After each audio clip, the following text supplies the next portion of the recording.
Good morning, ladies and gentlemen. Welcome to the 145th Commencement Exercises of the United States Coast Guard Academy. I am Master Chief Evan Birch, the Command Master Chief of the Coast Guard Academy.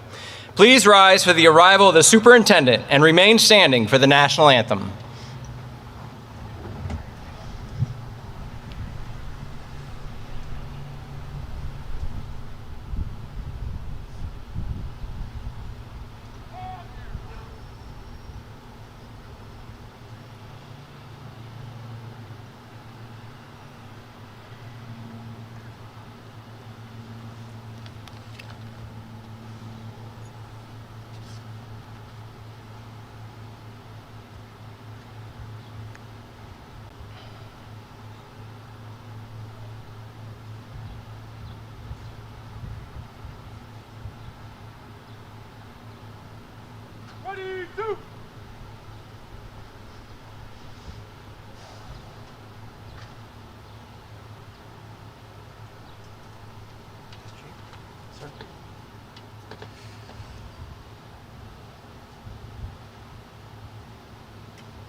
And salute. Say, can you see by the dawn's early light what so proudly we hailed at the twilight's last gleaming, whose broad stripes and bright stars through the perilous fight for the ramparts we watched were so gallantly streaming, and the rockets' red glare, the bombs bursting in air, gave proof through the night that our flag was still there.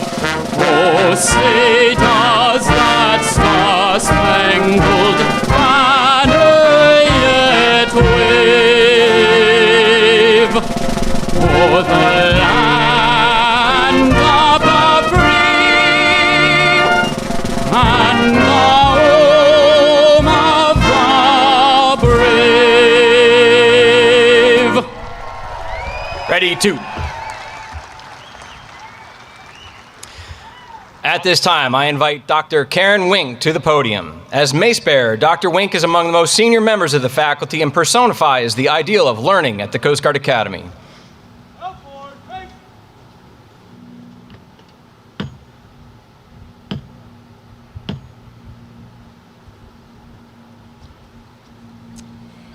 The 145th Commencement Exercises of the United States Coast Guard Academy are now convened.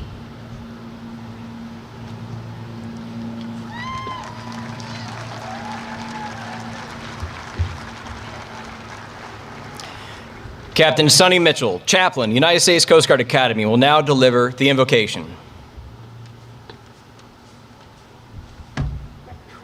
Let us pray. Eternal Father, strong to save, we give you thanks and praise today as we announce to the world that the Coast Guard Academy class of 2026 is now officially Semper Paratus.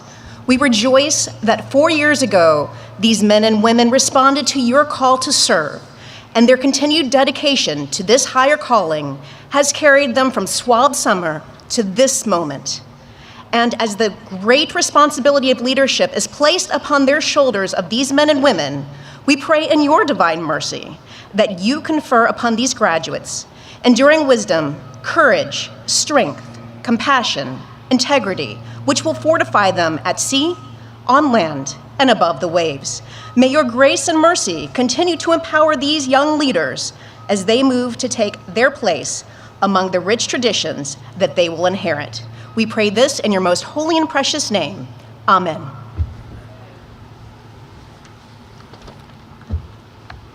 Thank you, Chaplain. Ladies and gentlemen, please be seated. Platform party and presenters of commissions, please join the class of 2026 and uncover.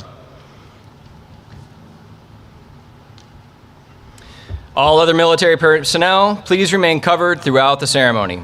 I now have the pleasure of introducing the 44th Superintendent of the United States Coast Guard Academy, Rear Admiral Greg Rothrock.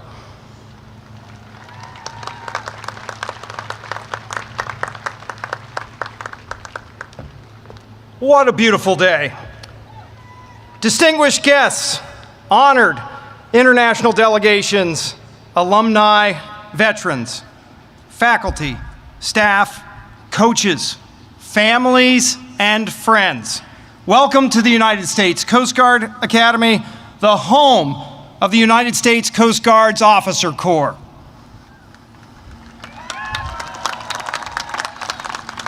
To the great class of 2026, congratulations, you did it.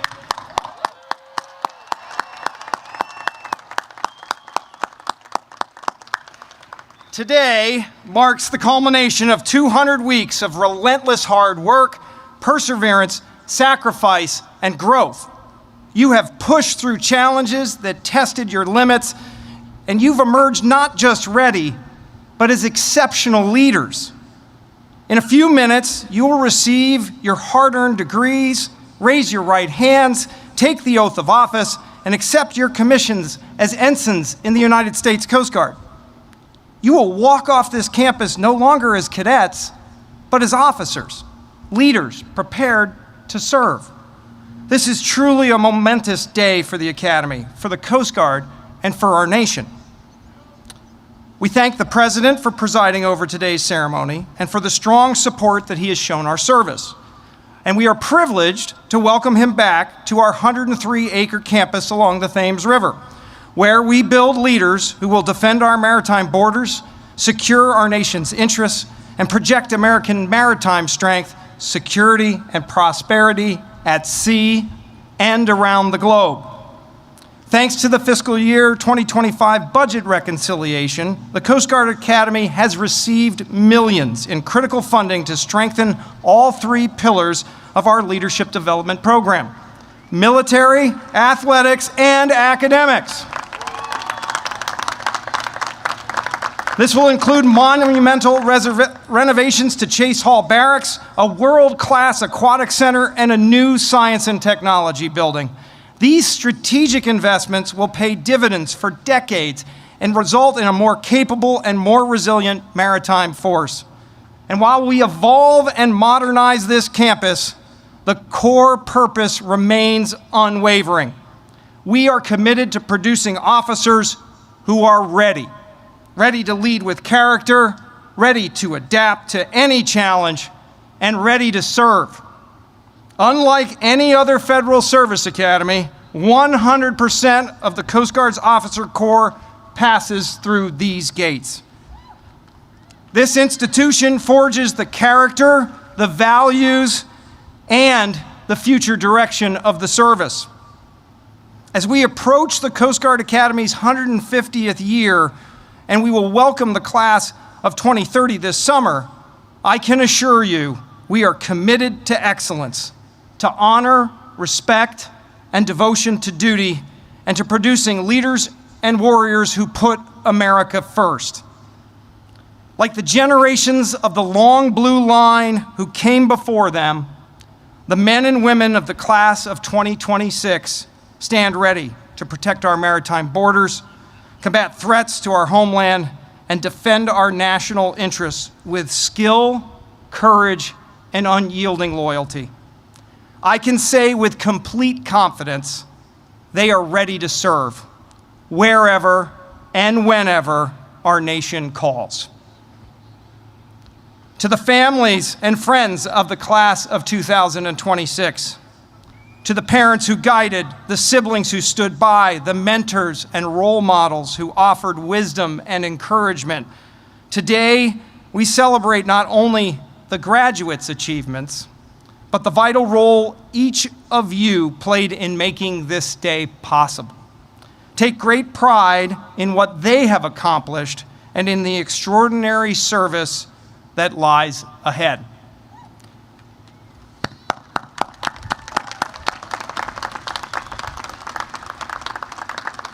To our dedicated faculty, staff, and coaches, thank you. You have instilled in these graduates the timeless values of the Coast Guard and have challenged them each to become their very best. Class of 2026, if you could please join me in a round of applause for your family, friends, mentors, and the entire Academy Leadership Development team. It'd be great if we could stand for that.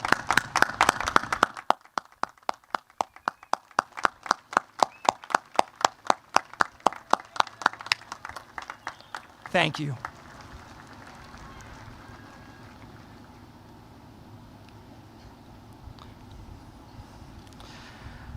So now to the great class of 2026. Over the past 4 years, you earned qualifications. You built lasting relationships. You mentored your divisions. You led on the fields of competition. You brought home championships. You set high standards, and you delivered academic excellence. As first-class cadets, you guided the Corps with maturity and purpose. Today is not the end. It is the proud beginning of your service as commissioned officers in the Coast Guard. Congratulations to each of you.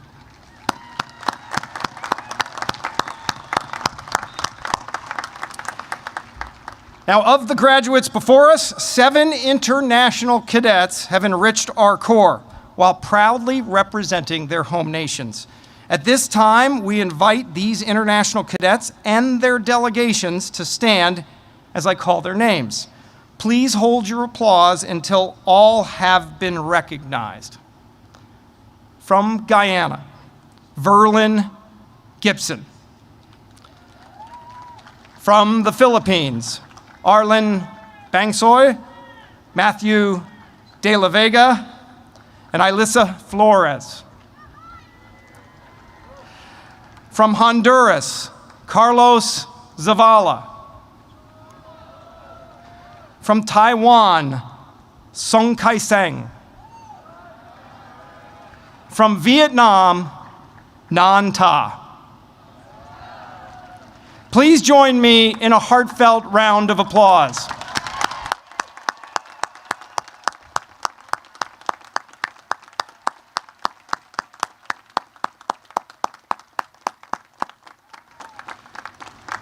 All of the cadets before you will join a Coast Guard operating in complex, dynamic environments at sea, in the air, across cyberspace, and along our borders and around the globe. They possess the training, the resilience, the moral compass, and the warrior spirit to meet every challenge. Class of 2026, trust yourselves. Believe in your shipmates, lead with integrity, and always put your mission and country first. Congratulations.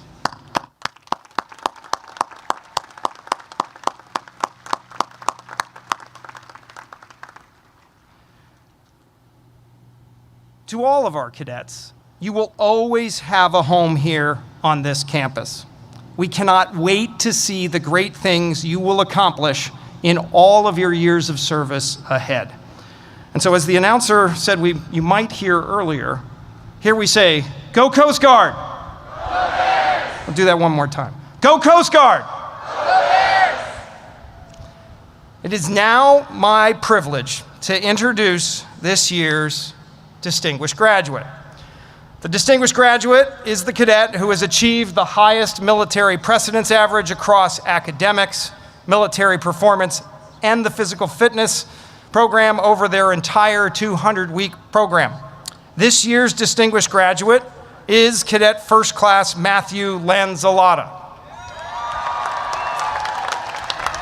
First Class Lanzalata is from Virginia Beach, Virginia, and a member of Delta Company.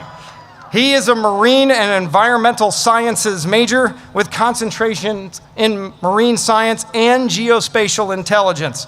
His capstone research focused on testing short-range unmanned aerial systems to augment aids to navigation inspections. First Class Lanzalata participated in the Service Academy Exchange Program and attended the United States Air Force Academy during his second class year. He was the trap and skeet team captain and led the team in competitive shooting events against fellow service academies. He is the son of Paul and Martha Lanzalotta and has an older brother, John, and he is proudly engaged to Riley Drew of Virginia Beach, Virginia. Upon graduation, First Class Lanzalotta will depart to Pensacola, Florida, and report to basic flight training. And it is my great honor to introduce the distinguished graduate of the United States Coast Guard Academy, class of 2026, Cadet First Class Lanzalotta.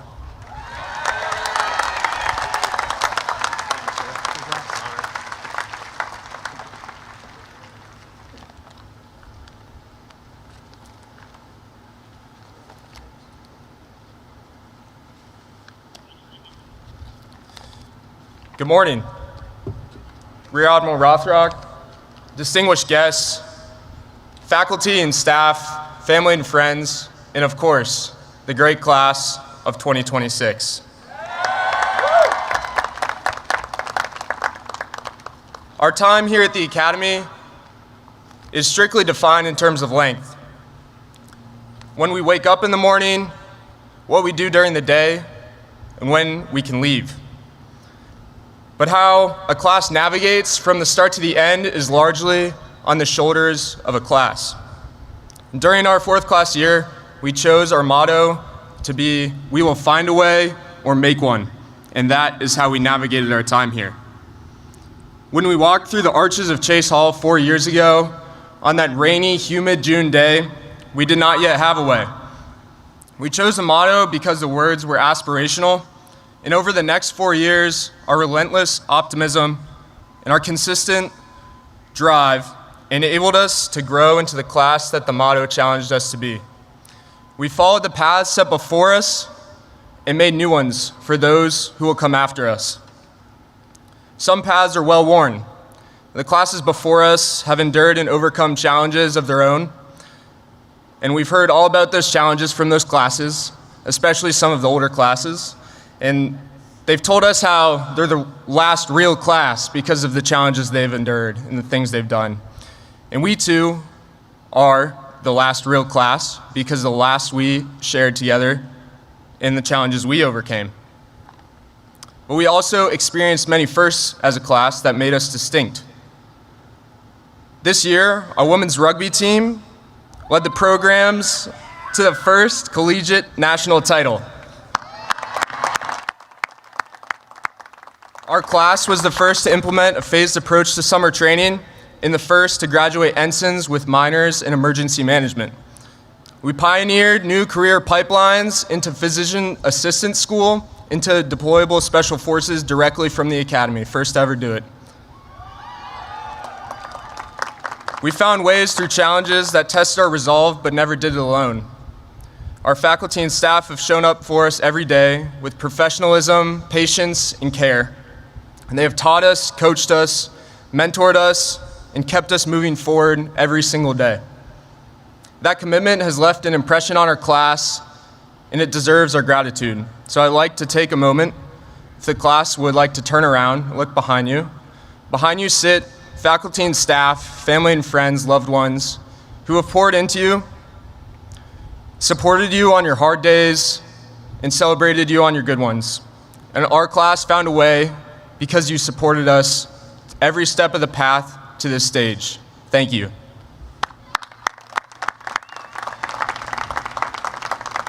Our time here is made up of many moments. Some feel big and extraordinary, and some feel much smaller and very ordinary. And we face those moments with hopefulness and a drive to overcome the challenges around them. The big moments we'll always remember: our last push-up on the parade field after swab summer, receiving our class rings at ring dance, school dances, billet night, where we cheered so loud it was difficult to hear Captain Ensley announce the next billet. Those moments were moments of momentum. And as I learned in physics class, once an object is in motion, it's difficult to stop. In our class, the class of 2026, is difficult to stop.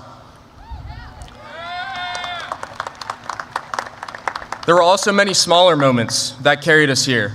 Staying in the wardroom long after food was served to spend time with friends, spontaneous conversations at the OD desk, running into cadets in public on the golf course, and late night C-store runs for energy drinks and snacks to attack long procrastinated work. In those moments, and the attitude we brought to each next assignment, each next day, and each next semester is how we made our way to where we stand today. Soon, we will all report to units where we will have much to learn. The ensign bars we are anxious to put on our shoulders are not ones of experience, but ones of heavy responsibility. However, the attributes that carried us forward these last 4 years will matter much more than pretending we have all the answers.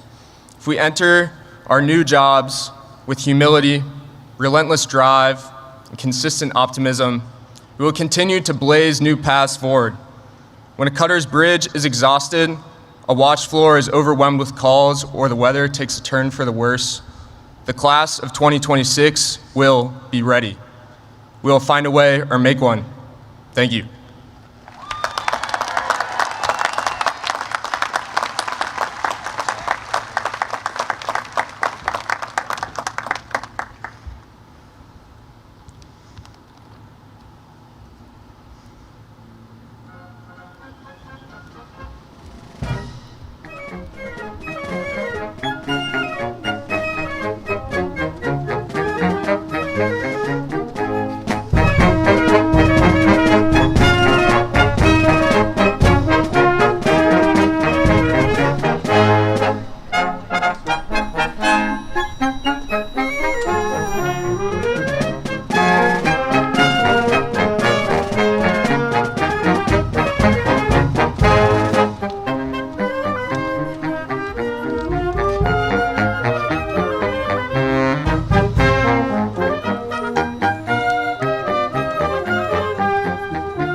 Please rise for the arrival of the official party and the rendering of honors. Platform party covers.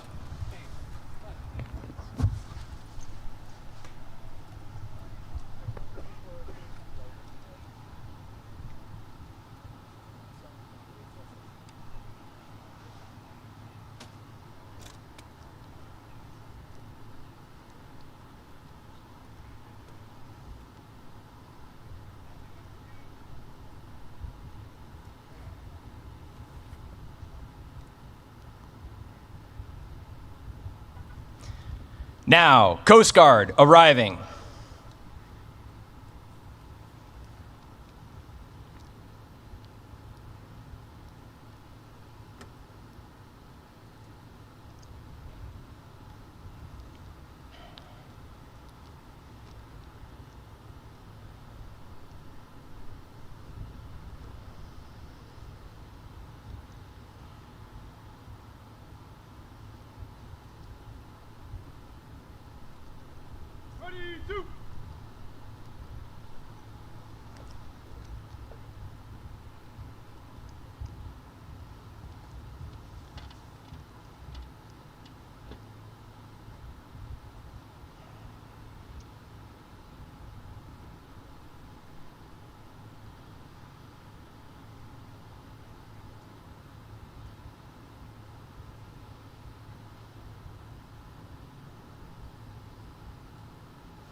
Now, Homeland Security arriving.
Ladies and gentlemen, the 45th and 47th President of the United States of America arriving.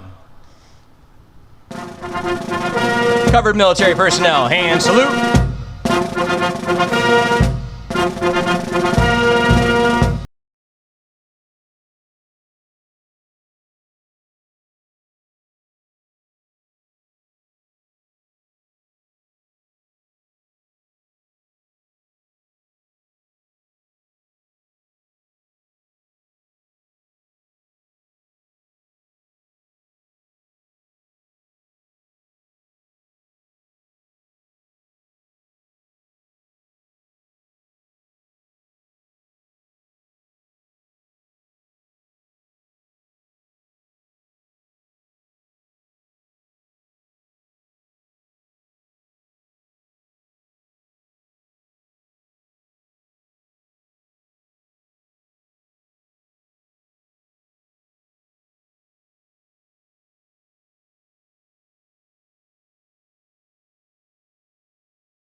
Thanks.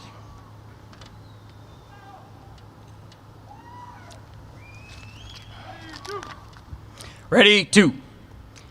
Ladies and gentlemen, please take your seats.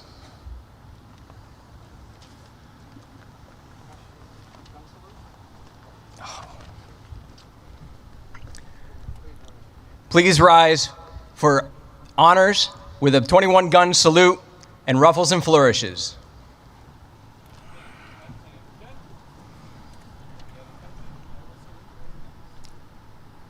Hand salute.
Ready, two. Ladies and gentlemen, please take your seats. Welcome to the Coast Guard Academy. Welcome back.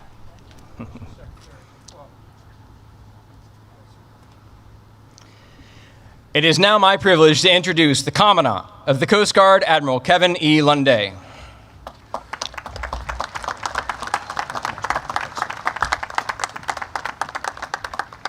Good morning. Linda Lee and I are honored to be here today. President Trump, thank you for coming back today to charge these new officers as they head out to our operating forces. Thank you for your visionary leadership to renew the Coast Guard, starting with last year's record capital investment, sir, to buy new cutters, boats, aircraft, facilities, and technology. Sir, we've already spent $13 billion of that to meet your intent, and we're on track to spend nearly all of it by the end of this year. Thank you for your strong 27 annual budget that, when funded by Congress before October, will grow our service by nearly 6,000 people to operate those new assets.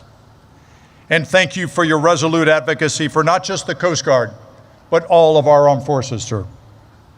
Secretary Mullen, thank you.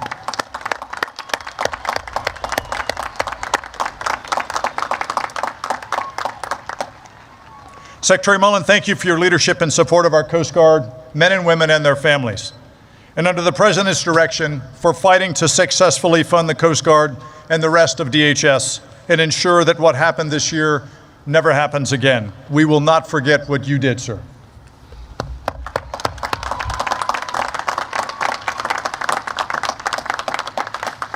To the superintendent, faculty, and staff, thank you for forging these men and women into leaders of character who are ready for the call. To the parents, families, and friends, you laid the firm foundation of character and values for these graduates. Their success reflects your enduring love and support. Thank you.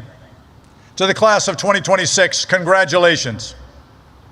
4 years ago, you arrived as individuals, Americans drawn from across our great United States, including our U.S. territories in Puerto Rico, the Virgin Islands, Guam, Northern Mariana Islands, and American Samoa.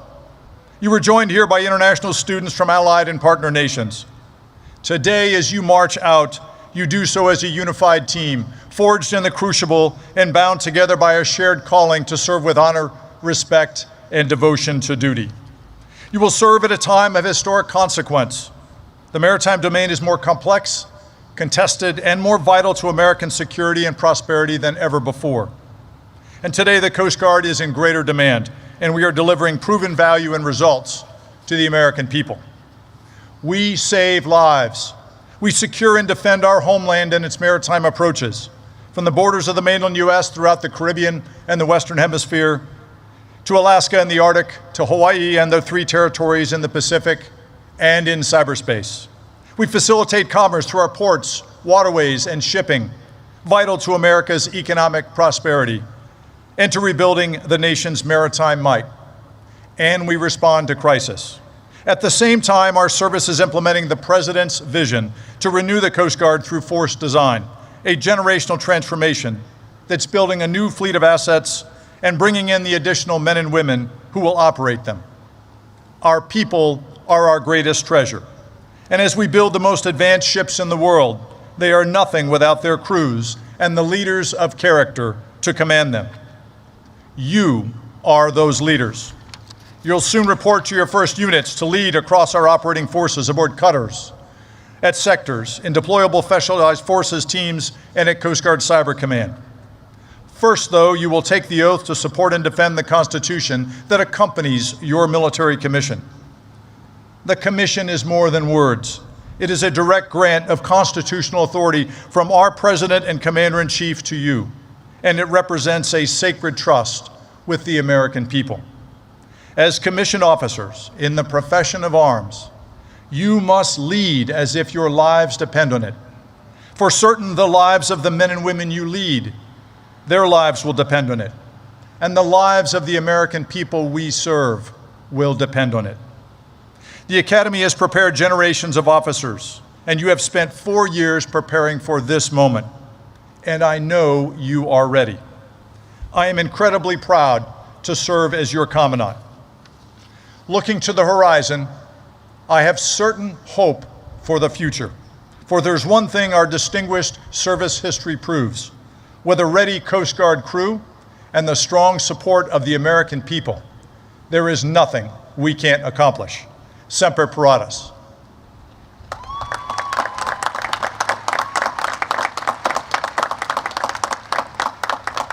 I'm now honored to introduce a distinguished leader who knows what it takes to secure our United States and enable our Coast Guard and the department to deliver mission success. A fighter who's always in our corner, leading from the front, our Secretary of Homeland Security, Mark Wayne Mullen.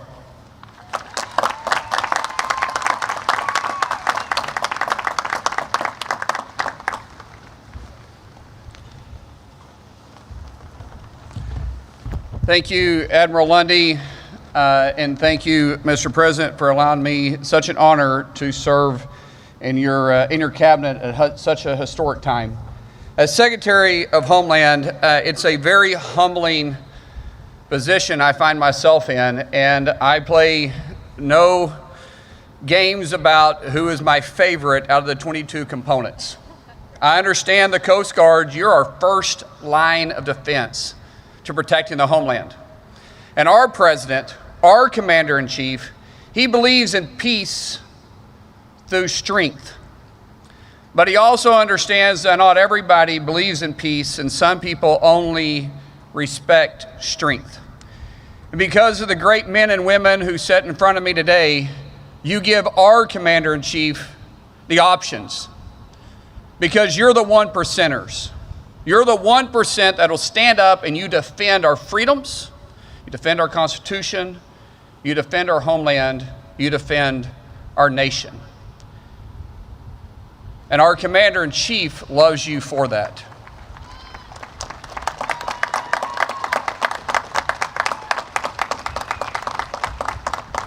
As the 1%ers, the President has made it his obligation plus his mission to fund our military in the way that no other president has done.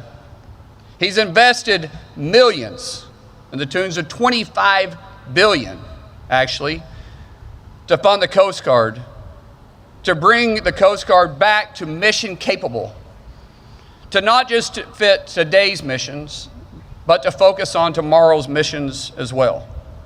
As I stated before, you're the front line protecting our shores. You protect our inland waterways. You're the law enforcement of the water. And our president realizes that. Your commander-in-chief, this isn't his first time to come and speak at this podium. In fact, this is his second time to come speak at this podium.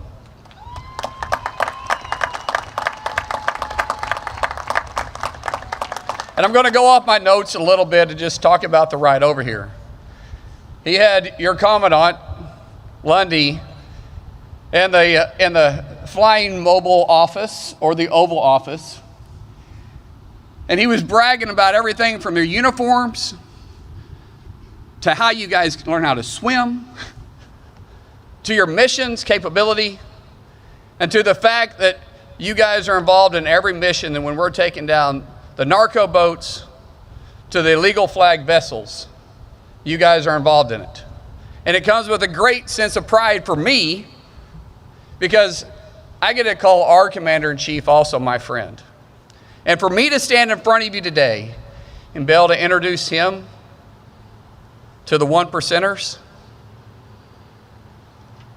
I take that as one of the greatest honors of my life.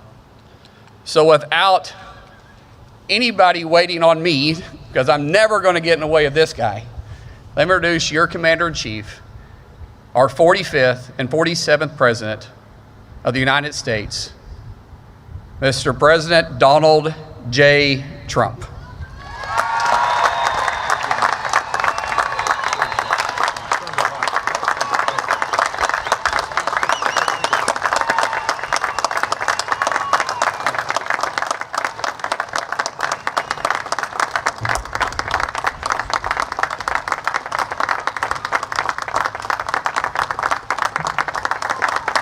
Thank you very much. Thank you very much. That was beautiful. He's a fantastic man. He's a special, very special man. He always has been. And Mark Wayne, thank you. Appreciate it. And hello, cadets. And let me begin by saying a very big congratulations to the class of 2026, special class. It's a true honor to be here on this magnificent day at one of the most prestigious military academies anywhere in the world, and I'm thrilled to become the first president to ever give a second keynote address to this storied institution. I am very proud of that honor. We'll have to try it a third time. We're going to have to try it maybe a third time, too, to keep that record intact. And a few moments from now, every graduate in the field will go forth with a even greater honor, one of the highest distinctions anyone can attain. You'll become commissioned officers in the United States Coast Guard, and our country is hot. This is a great time. Our country is hot. I hate to say it, but I will. A year ago, a year and a half ago, 2 years ago, the last administration, we were a dead country. Right now, we're the hottest country anywhere in the world. We're respected all over the world. You saw that with China just recently. You saw that in Venezuela. You saw that right now in Iran. Everything's gone. Their Navy's gone. Their Air Force is gone. Just about everything.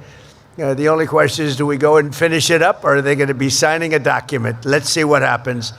But we're a hot country. We're the hottest country anywhere in the world, with the strongest, most powerful military anywhere in the world, and there's nobody close. I want to thank our new Secretary of Homeland Security, Mark Wayne Mullen, a fantastic man, for the introduction, along with Coast Guard Commandant Admiral Kevin Lundy. And he is something. He's a special guy. You know, when you get to that position in the Coast Guard, you're very something. I don't have to ask, gee, how good is he? They have to be very good. It goes with the territory. And the President of the Republic of Palau Surin Gil Whips Jr., I want to thank you very much, and you're here, and we appreciate you being here. Thank you very much.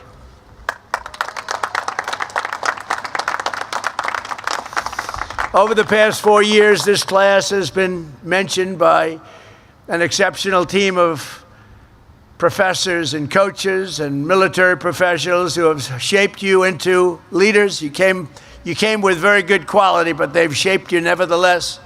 And warriors who revere honor and really honor duty. You honor duty like very few others can even think about it. So let's give a big round of applause to the entire faculty and staff that made this possible.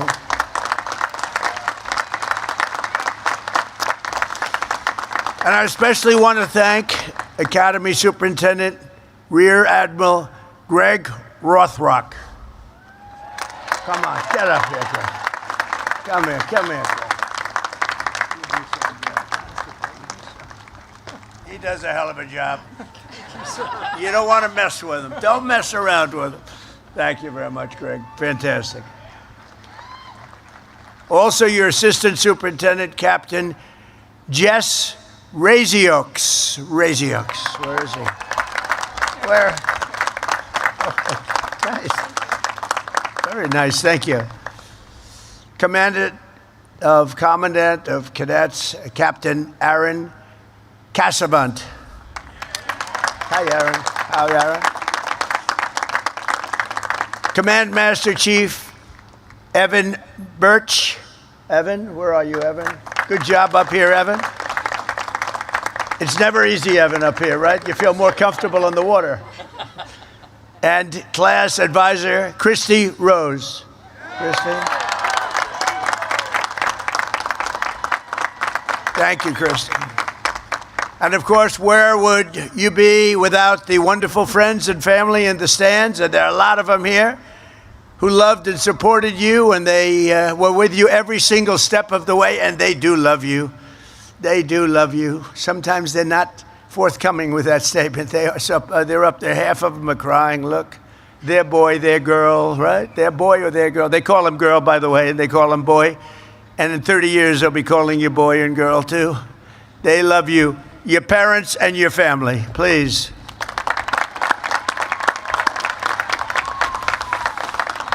To all of the moms and dads, grandparents, and family members here on this joyous occasion, thank you for everything you've done to raise such amazing American patriots. We really appreciate it. What a group. And today is all about the incredible class of 2026 that you've achieved and all of the things that you've achieved and the exciting future that awaits. You have an amazing future. Very soon you'll swap your shoulder boards and you'll join the long blue line of legendary rescuers, seafarers, and service members that fill American hearts with admiration and pride. I've watched it. I've watched you during those hurricanes in Texas, and you got out there and you were going through waves that nobody else would have done. I wouldn't have done it. I would have said, Captain, I'm not feeling too good today. I think I have to take a day off. But you would have none of it. You are really something. I watched it. You saved so many lives. During my first term, we had one of the worst hurricanes ever in Texas and the Gulf. And the bravery that you displayed was incredible. You saved thousands. I think the number was 17,000 lives you saved. Through every generation, the heroes of the United States Coast Guard have lived by a creed of honor and bravery and sacrifice that have defied every storm, shipwreck, and every single enemy attack. In the hour of need, our Coast Guardsmen have brought hope to the hopeless and swept the innocent from the jaws of a raging sea, seas like nobody's ever seen before in some cases. Coast Guard warriors piloted the famous Higgins boats and delivered American liberation to beaches of Normandy and sailed through smoke and flame and gunfire to put the Marines and the Guadalcanal very much into play, and they patrolled the distant shores of Manila Bay and Mekong Delta and the Red Sea, and they patrolled them like nobody has ever been able to patrol them before or since. For decades, the men and women of this noble service have repeated an unofficial motto of pure, unyielding courage. It says, you have to go out, but you don't have to come back. That's a statement. You have to go, I think of that, you have to go out, but you don't have to go back. And you know what that means? That means danger, and it's a statement that you live by. This is the unbelievable heroism and exceptional selflessness that lives in the soul of every single cadet on this field, every single one of you, and you've all been tested. You'll be tested further and probably at higher levels as your career goes on, but you've been very strongly tested and you have what it takes. You're America's first defenders. You are America's first responders. You are the living standard bearers of America's first fleet. As your commander-in-chief, I could not be prouder of the great class of 2026. Congratulations. Congratulations. Amazing. And I'd have no doubt to say, and just like those Coast Guard legends who came before you, you will always put America first. We put America first now. We haven't done that for a long time, but we do that under the Trump administration, I will tell you. And the whole world is saying, well, America's first, and they put America first. And we help others too, but we put America first. 4 years ago, most of the cadets here today could have gone to almost any school that you wanted. It's so hard to get into the Coast Guard. I had so many people, sir, could you get my son? He wants to go to the Coast Guard Academy. And I look at the son, I say, he's not going to make it. Terrible. I lost a lot of friends. But every once in a while, I'll call up with somebody outstanding, and they'll generally take care. If they don't take care, they're fired. So, you know, they have no choice. But you really have outstanding people coming in. But you chose New London. You chose Cape May. You chose Kodiak Island. You chose the great service of God and country in the U.S. Coast Guard, and it was the best decision of your lives. One of the great decisions, you will say it.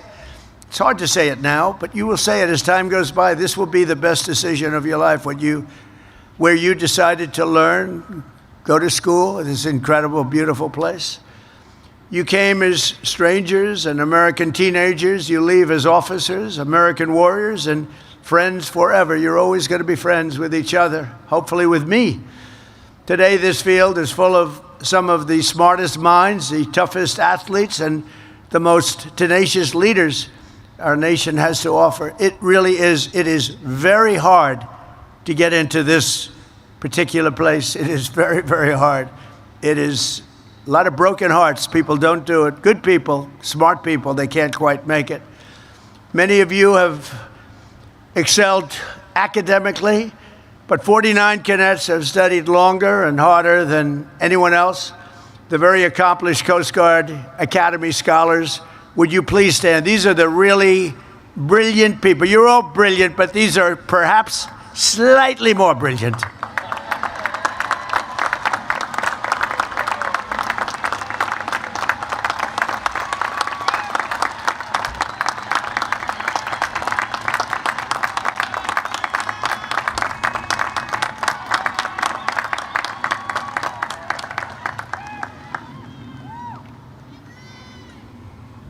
Don't feel guilty. Don't feel guilty. Never feel guilty about success, right? But I think it's great. And at the top of your class with the highest score in both military and academic achievements is distinguished graduate Matthew Lanzillotta. Where is he? Where is he? Come here. Get up here. Come on. Come on, get up. Get up here. I want to see this guy.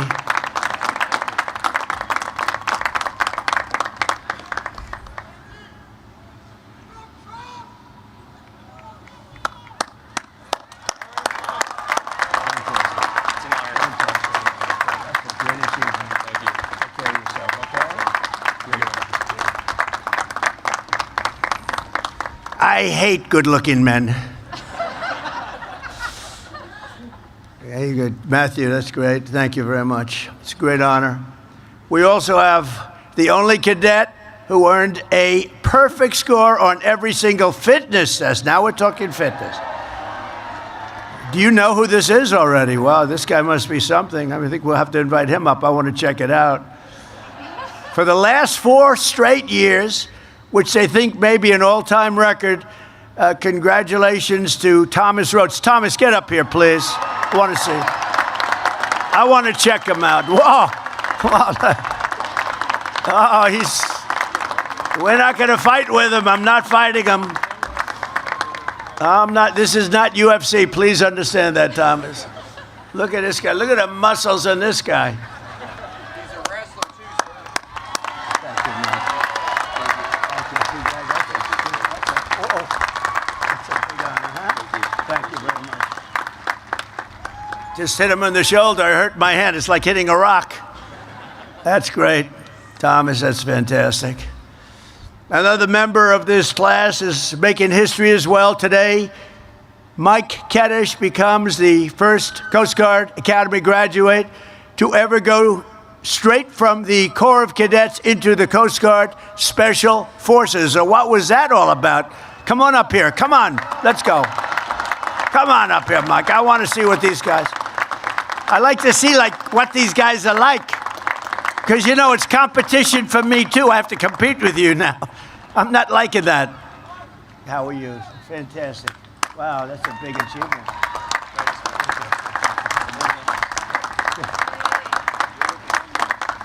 These are special people. Thank you very much, Michael. For the past 4 years, you've been led by your brilliant class president, Savannah Riera. Where is she? Hey, Savannah. Where are you, Savannah? Where are you, Savannah? Where's Savannah? To your left, sir. Savannah, come on up here. I have to. If I didn't invite her up, they'd accuse me of discrimination. That would not be. I'd be, ladies and gentlemen, the president got sued today. Savannah, come on up. I have to get her up here, and she looks so fantastic. This is ridiculous. Nothing like having a little fun. Do you agree? This is your big day. We got to get Savannah up here. Congratulations.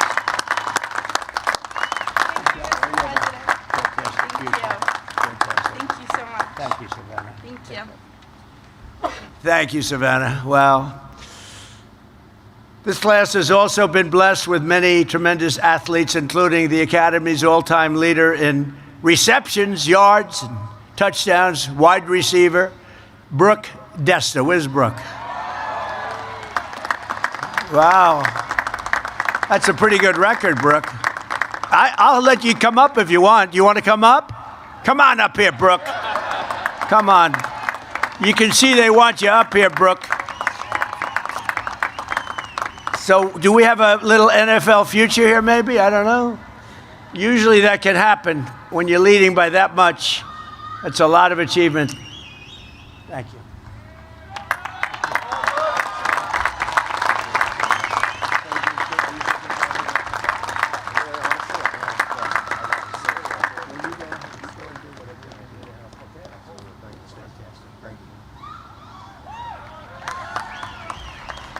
You know, we've made it possible. I did this.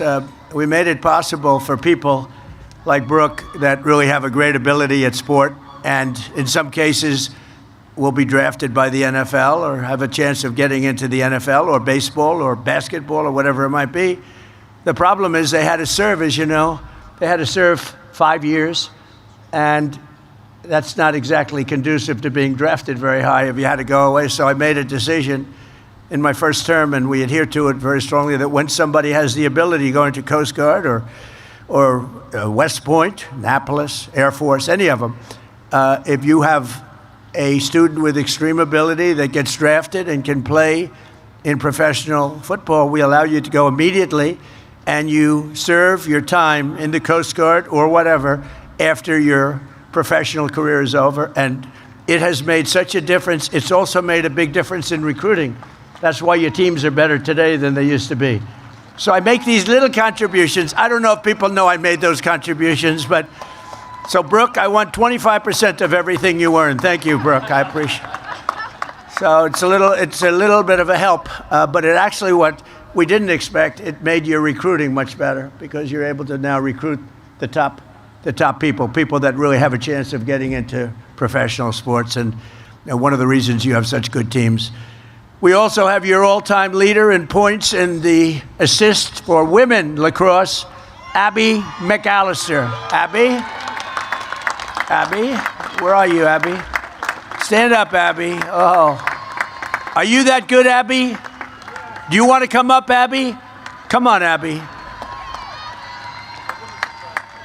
Come on up, Abby. See, we throw them a little off on timing when I do this, but what the hell? We have time, right? This is your day.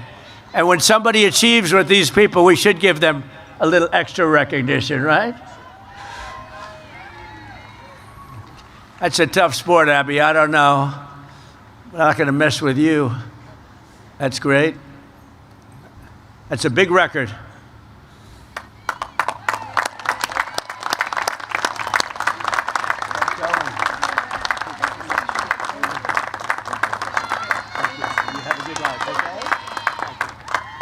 Thank you, Abby. Of course, there are those of you who have made your mark on the school in many other ways, like the mayor of the class, Freddie Wheaton, the founder of Phi Kappa Granny, Evan Granahan, and the leader of the esports club, Aiden Roskowski. They've done a great job. That's good. That's also called leadership. While everyone has worked and studied hard, some may have spent a little bit too much time at a place called Mr. G's. I don't know what Mr. G's is. I don't know what it is, but I don't like the sound of this. Where am I going with this one? But we want you all to have a clean slate as you begin your careers. So therefore, Mr. Superintendent, I hereby absolve all cadets who are on restriction for minor conduct infractions and even somewhat major infractions, effective immediately. Okay? You guys, you got away with murder. I was just in a good mood. I was in a very good mood to do that. Every branch of our armed forces protects American lives, but the Coast Guard is the only service explicitly dedicated to saving them. You're saving lives. You never leave an American behind, and you never would. In the past year, our Coast Guard heroes have saved over 5,200 lives at least and helped carry out and carry over 19,000 people to safety. Amazing. One of the special cadets in this class has already saved his first life during his first class summer, providing life-saving care to the person in distress off the coast of Alaska. Job well done. That's Mason White. Mason, thank you. Stand up, please. Thank you. Thank you, Mason. Great job. That was early on, right? And that was a great job. Thank you very much. When you leave here today, every cadet on the field will be stepping into a critical role in the defense of our country to protect our maritime infrastructure. 12 of you will be going to Coast Guard Cyber Command. That's a big deal. 20 are heading to Coast Guard Flight School. 23 will join Prevention and Response, and a whopping 181 cadets will become afloat officers in a fleet, because as you like to say, underway is the only way, and that's a pretty cool statement. And you know, I don't know if you know this, but I was telling your leaders before that we have 11, we're way down on icebreakers, and we've ordered 11. We're working with Finland. They make icebreakers. They make the best icebreakers. We're going to learn everything we can learn. We're going to shortly make them ourselves. But we're making, right now, currently under construction, we have 11 beautiful. And I said, come on, when's the first one coming? They said, in 28. I said, I'm going to be here in 28. Maybe I'll be here in 32, too. I don't know. Maybe I will. But I'm going to be here in 28. And I'll tell you, I said, that's great because I'm going to be there at the dedication. They have been trying to get icebreakers for years and years, and no president was able to provide them with what you need to get it done. And I want to thank the country of Finland because they are known to make the best icebreakers. And I thought going there, for starters, you know, we tried making one, but it was too front heavy. It wouldn't have worked because an icebreaker has to come crashing down. And when the front weighs 4 times more than the back, bad things happen. So I realized we didn't know what the hell we were doing. I went to Finland and was with the president of Finland, and we worked out a deal. And we're making 11 total. Some of them are going to be made right here. We're going to learn the craft, and we're going to have so many icebreakers. You know, Russia has 48, and we have one very old one. It's ridiculous. And we have the whole Arctic. We have the whole region.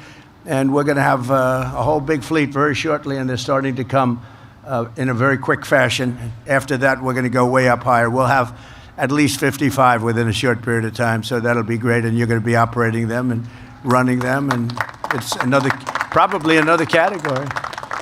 The class of 2026 is graduating at an incredible, exciting time for our nation and the Coast Guard in particular. As you enter the office corps of the greatest military in the history of the world, our national strength is back. Our morale is back. We are a confident country again. We have confidence is back. And above all, America is back, bigger and better and stronger than ever before. We have a strong, great, respected country again. We went off course. We went very sadly off course. For years, Washington, D.C. was run by foolish politicians who thought they could defy the laws of world history, violating every common sense principle for preserving national power and national security. And they surrendered our industrial capacity to other countries, crippled our energy production, threw open our borders. We had borders with they were open borders, they called them. People came in totally unchecked and unvetted. You know how many people over 4 years in the last term? 25 million people. They came in as murderers. They were coming in from other countries. They came in from prisons. They were drug dealers. They came in from mental institutions and insane asylums. They allowed them to just flow into our country. We're getting them out. We've got a lot of them out. 11,888 murderers. Think of that. 50%, or more than 50%, committed more than one murder. They were allowed in our country. We can never forget the sins of what they did to our country, but we're getting them out. In fact, we've gotten them to the extent that we just had the best crime numbers in history. The best crime numbers, meaning the lowest crime numbers in history, were just last month released. Lowest number of murders since the year 1900, 125 years. So what they did to us is terrible, but we're getting it back into shape really properly. And now we went from the worst border in history to the strongest border we've ever had. In 11 months, not one illegal alien was able to get into our country. When you think of that, that's pretty amazing. And they can come in, but they have to come in legally. They have to come in through a process. They have to love our country. They have to show us that they can love our country, not that they want to blow up our country. I think that everybody agrees with that. Under this administration, we don't apologize for American power or wealth. What we do really is we want to maximize it. We take advantage of it. We unleash it. And we wield it to pursue our country's glorious destiny and our beautiful American dream. We have the American dream back. You didn't hear about the American dream too much for 4 years, and now the American dream is back. This is truly the golden age of America. We are in now the golden age. We have more production, more people. We have more people working today than at any time in the history of our country by far. We have more people having great jobs today than at any time in the history of our country. Our country is respected all over the world. The men and women of the Coast Guard have a vital role to play in this resurgence. This is a great resurgence. We have $18 trillion being invested in the United States. That's many, many times more than ever before. In fact, You'd have to go back more than 10 years. Another country a long time ago had 3 trillion. We have 18 trillion. The last administration for 4 years had less than 1 trillion. We have $18 trillion being invested in our country in 11 months because the numbers for the 12th have not come up. So that's going to increase it yet further. So that's an honor. It's a great honor. To me, that's something special. We're building plants, auto plants, every kind of plant you can imagine all over the country. And they're coming in from Canada. They're leaving other countries. They stole our auto business. They stole our chip business. We'll have close to 50% of the chip business by the time I leave. And right now we have none practically. And we'll have, it was taken by other places. It was taken by Taiwan. I'm not knocking them. I'm saying if they can get away with it. But if you had the right president, that would have never happened. It wouldn't have been allowed to have happened. You would have put tariffs on and you say, that's okay, you can steal our business, but if you're going to sell, if you think you're selling those chips back into us with no tax, you can forget it. And if we did that, we wouldn't have lost those businesses, the autos, the chips, the semiconductors. All of that would be here, but it's all pouring back into our country right now because of the word tariff. As you know, one of my favorite words, I got into big trouble. I said, this is my favorite word in the dictionary, my favorite word, the word tariff. And the fake news, look at all of them back there. They said, what about God? What about wife, family? What about other things like Bible? So I was in deep trouble because I said tariff is my favorite. So I made it number 5, and now I'm okay. Now I'm okay. They think I'm kidding, but they gave me a hard time. But with your help, we're reasserting one of the most time-honored principles of our national security, that the American dominance in Western Hemisphere will not be threatened under any circumstance. As an example, we will not let Iran have a nuclear weapon. That's all. It's very simple. We will not let that happen. And we have great support. You wouldn't know that by reading the fake news, but we have great support. People don't want them to have a nuclear weapon, and they will not have a nuclear weapon, and they want to make a deal so badly. We'll see what happens, but we hit them very hard, but we may have to hit them even harder, but maybe not. But we're not going to let Iran have a nuclear weapon and blow up the entire Middle East, Israel, the entire Middle East, and then come here for you. Not going to happen. So just as no family can be truly secure in a violent neighborhood, we will not allow chaos, instability, or danger to fester in America's own backyard. We're not going to let it happen. One of the reasons we have Mark Wayne, and one of the reasons that I feel so good about things, is a tough cookie. You know, he was a great fighter, too. A great fighter. He was a tough cookie and a very successful fighter. His sons are all-American fighters, so they have good genetics in that family. But Mark Wayne is a tough guy with I always say he's a tough guy with a great heart. And that's a good combination. So from the Gulf of America to the frozen waters of the Arctic, from the shores of Havana to the banks of the Panama Canal, we will drive out the forces of lawlessness and crime and foreign encroachment, just like we've been doing. You know, we have only 3% coming in. We were getting tremendous, you would understand this because you were involved in this, we're having tremendous amounts of drugs brought in by sea, by ocean, by water. And a tremendous amount. And we've now reduced that to 3%. So it was a big percentage, and now it's all the way down to 3%. And we've hit them very hard, as you know. Not that it's something we wanted to do. And we never miss. We never miss. We hit them very hard. And actually, people are trying to figure out who are the 3% because they happen to be the bravest people perhaps anywhere in the world. The 3% that's left, but I don't even think they have 3%. We virtually stopped it. And now we're going to stop the drugs coming in by land, and that's the easy one to do. That's the easy one. I want to thank the Coast Guard because you've been unbelievable in that endeavor. Think of it. We had a majority of drugs were coming in by the sea, by the ocean, and we have virtually stopped that. And now for the easy part, the land, much easier, and it will be equally quick. And we are going to have drugs are down by 61%, but we want to get them down to almost nothing because they've destroyed so many families, so many people, so many lives. Our Coast Guard cutters are elite tactical teams where the pivotal is enforcing our successful blockade. And you just have to see this. We have a blockade that's, they call it the wall of steel. Nobody goes through them, and you're a big part of it. Nobody goes through them. The Navy, the Coast Guard, we have ships that tried to go through, and they're saying young captains from Coast Guard Academy, the Naval Academy, Annapolis, and they say, do not proceed further. They have the greatest loudspeaker system, much better than this one, let me tell you. It goes over the water, it bounces on the water, and you have this young, handsome captain saying, do not proceed further. You are in enemy territory. Do not proceed further or we will shoot. And you have a ship that's like 2 football fields long that carries 2 million barrels of oil. Think of that, 2 million barrels. And on occasion, they'll try and disobey. And last week you saw one shot, not a missile shot, a bullet, a very large bullet. A bullet from 4 miles hit the rudder of the ship. And the rudder of the ship fell into the ocean. It was a beautiful thing to see.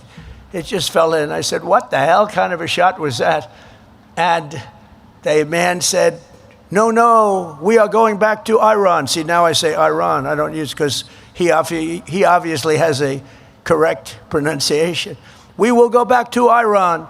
And it took, with a broken rudder, with the rudder that was laying at the bottom of the sea, it took 10 miles just to turn that ship back. But nobody violates it, nobody. And I was with, as you know, President Xi of China 2 days ago. We had a tremendous meeting, very successful meeting. And he agrees our military is phenomenal. I don't want to go beyond that, but I will tell you he respects our military tremendously. Our military is respected. We have, as I said, the greatest military anywhere in the world, and we're going to keep it that way. We have a budget this year of $1.5 trillion. That's the biggest budget we've ever had. That includes the Coast Guard. Don't worry about it. Look, they're getting a little bit concerned. Don't worry, it includes you. You're going to have so many Coast Guard cutters, you're not going to know what to do with them. You'll have a cutter that's 2 years old. You say, Captain, I want the new one. Didn't used to be that way. But we have a lot of money coming your way, you know that. Because of these people and people like them. They made a great case for it, and I'm a big fan. So, we take care of it while I'm here, because we're going to take care of the Coast Guard like you wouldn't believe. And in a flawless, thank you. And in a flawless operation last January, supported by the Coast Guard, America's armed forces captured the outlaw Nicolas Maduro and brought him back to American justice. He's awaiting trial from Venezuela, an attack that took less than 1 day. And it was an amazing, I think it's one that's going to be studied for a long time. Great, smart country, very tough military country, but it really took 48 minutes and 13 seconds to be exact, but let's give it 1 day. And he's now awaiting trial. And now we have a great joint venture with Venezuela. We have millions of barrels of oil coming into Houston and coming into parts of Texas and Louisiana and Alaska. And it's been an amazing thing. You know, Venezuela used to be a really great country 20 years ago. Then it went the wrong way. It went the way they'd like to take this country. Some lunatics would like to take this country way, way left and destroy it. But we're not going to let that happen. We're not letting that happen. This service has also been really the center of the battle to restore sovereign borders for the United States and keep drugs and criminals out of our country, and we're keeping them out. Since I took office, the Coast Guard has seized over 206 million lethal doses of illicit narcotics, the most in the history of our country, enough to kill a country, a large country, many, many times over. And you've seized it, and you seize it constantly, and you don't play games. Last August, the Coast Guard cutter Hamilton interdicted 76,000 pounds of illegal drugs, the largest Coast Guard drug bust of all time, largest ever. And I'm telling you, the Coast Guard has always been good, but you've stepped it up even beyond that. 5 cadets graduating today were part of that historic action. And I'll mention their name. Elliot Coles, stand up, Elliot.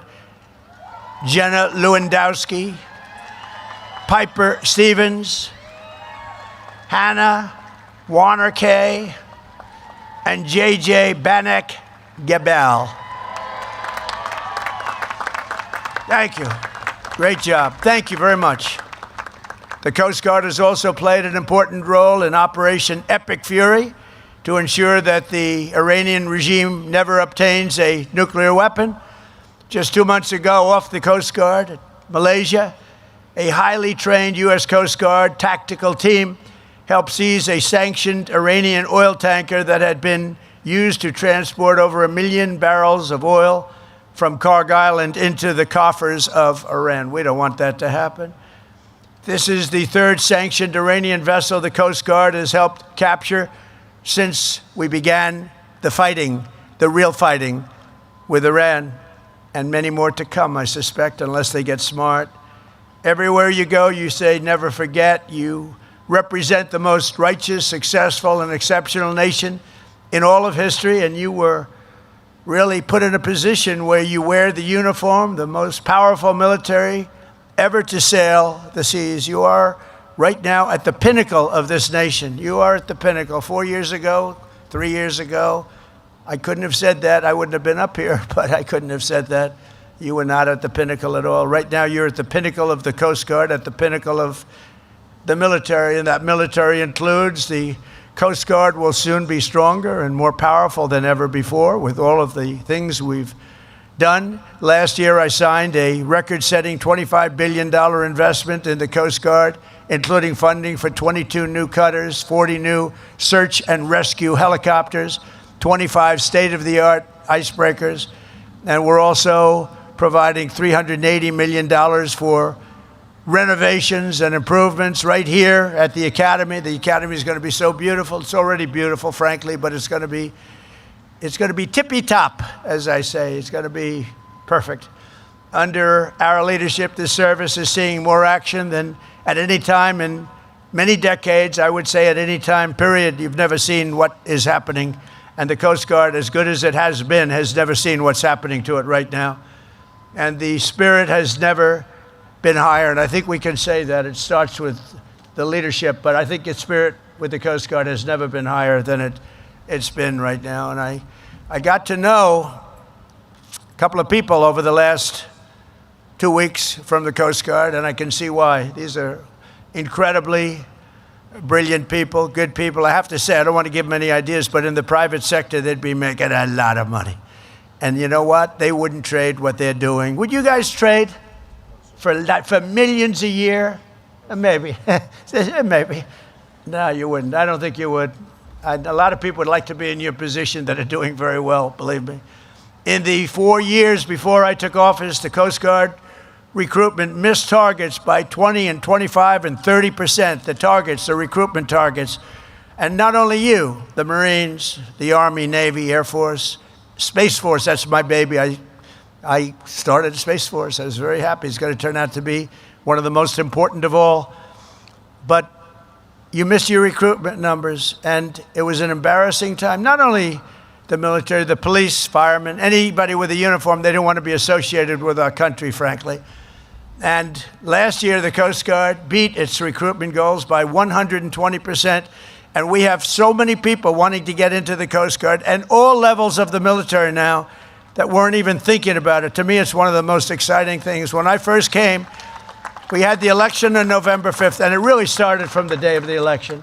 But we had the election on November 5th. But I will tell you, before that, you couldn't recruit people to go into the military. Nobody wanted to be there. They were trying to reduce standards. Now the standards, I hate to say, are through the roof.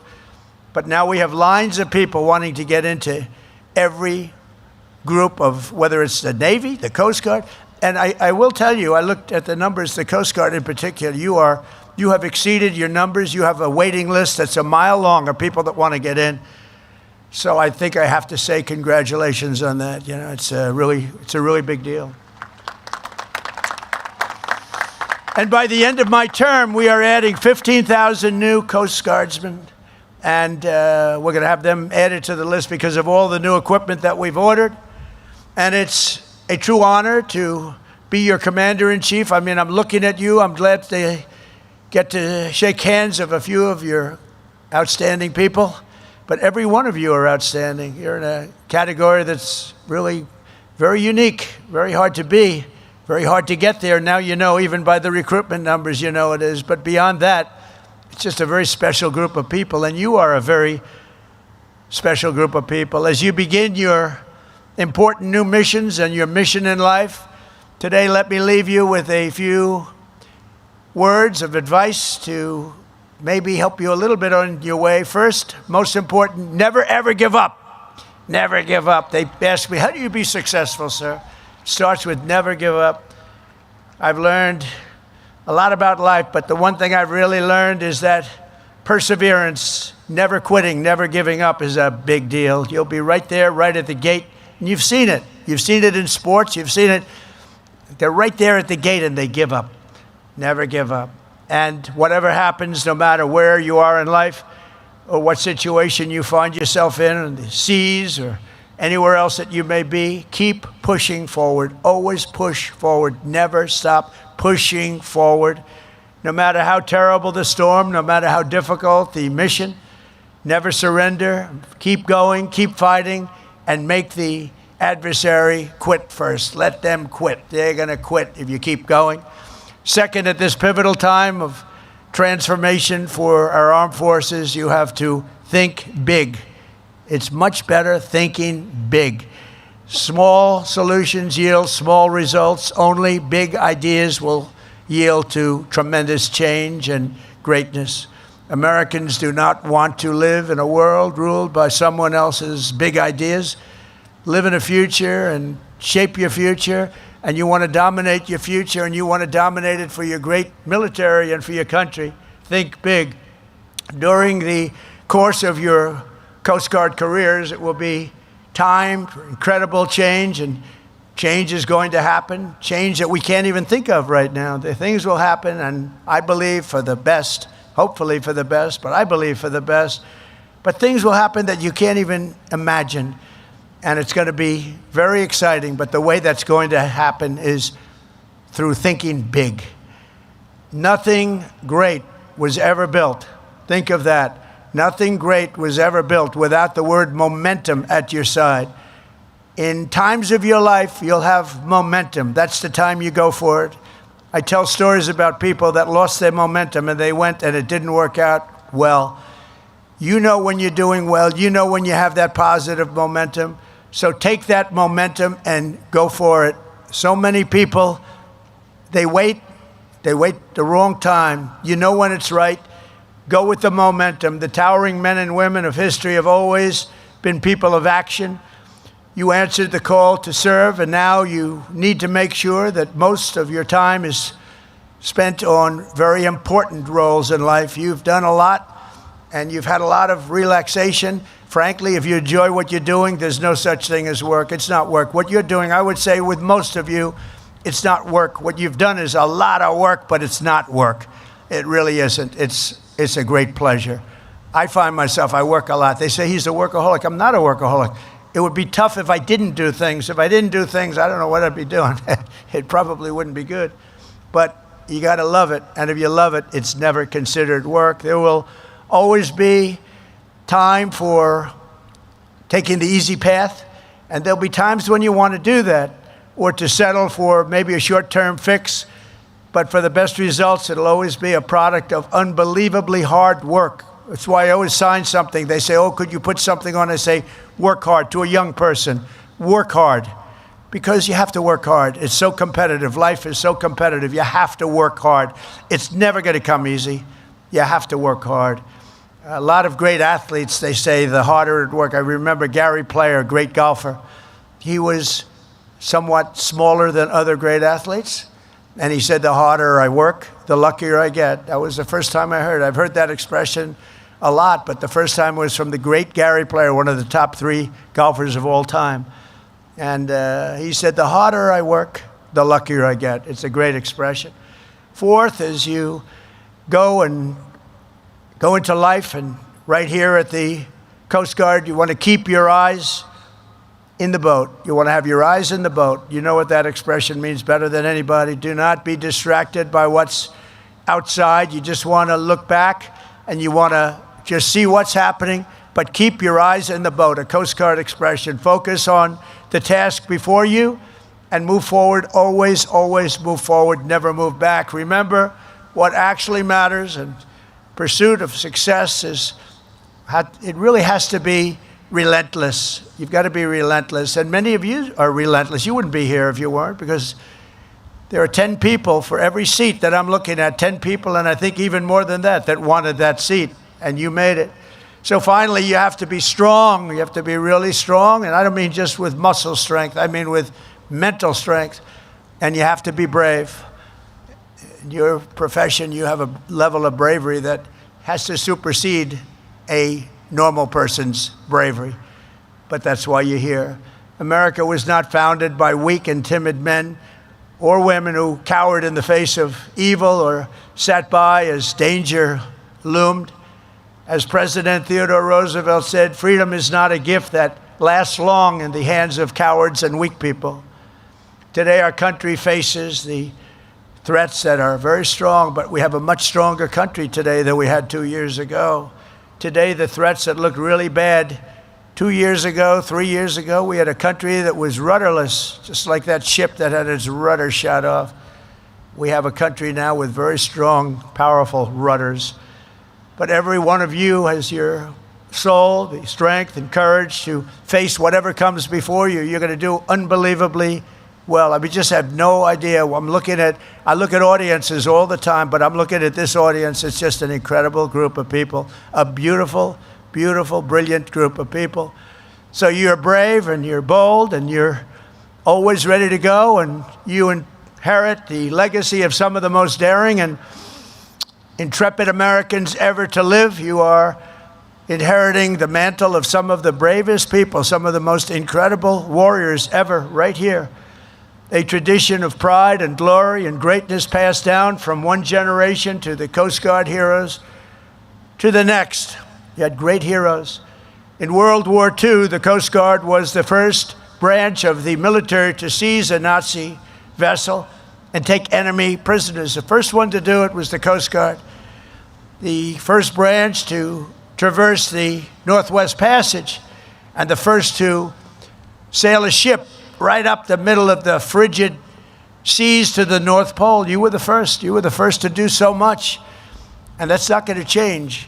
And now you have equipment. I think we can say definitely when all that new equipment comes in, Admiral, you have equipment the likes of which the Coast Guard has never had before. So you'll have many ships sailing up instead of one. You're going to be doing things that nobody even thought possible. You have on order, some of it's already delivered, but you have on order the best equipment anywhere in the world. There's no other Coast Guard, there's no other, frankly, Navy that has anything like what's coming your way.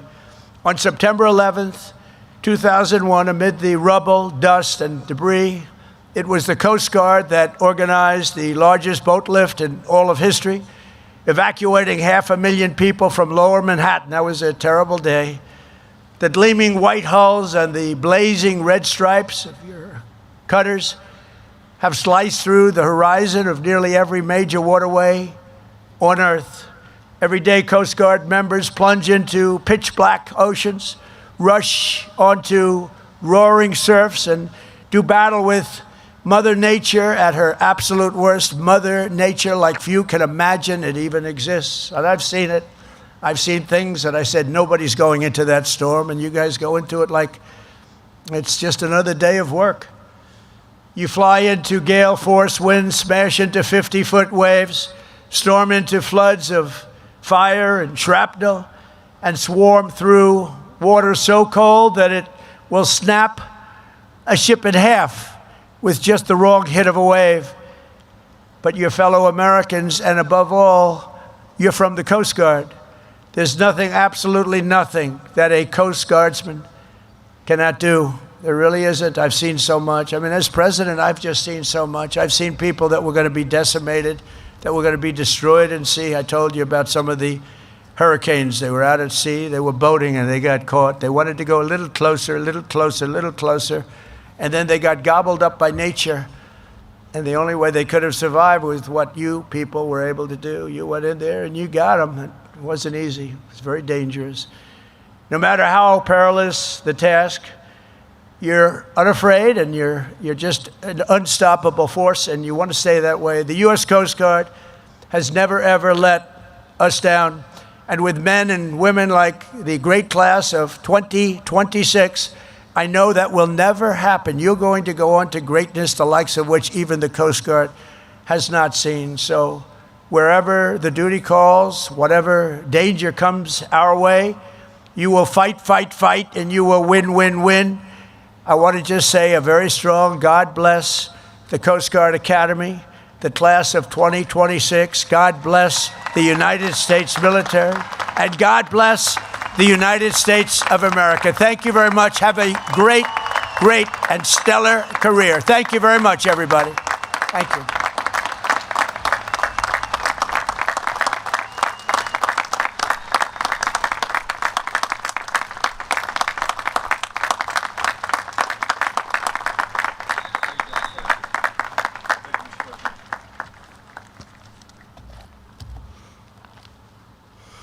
At this time, I invite the class president, Cadet Savannah Rier, to come to the stage to present the class gift.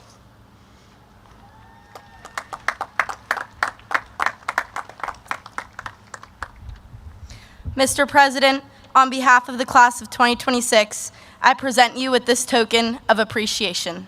Thank you, Savannah.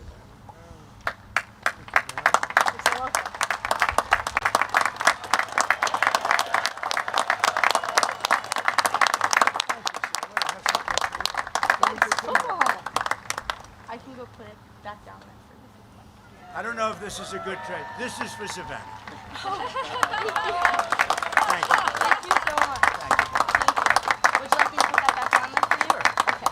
Thank you.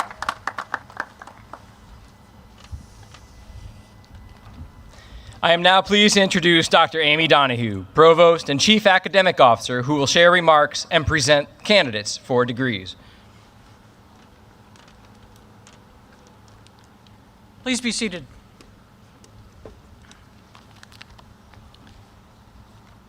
Mr. President, Mr. Secretary, Commandant, Admiral Rothrock, distinguished guests, good afternoon. And good afternoon to the great class of 2026.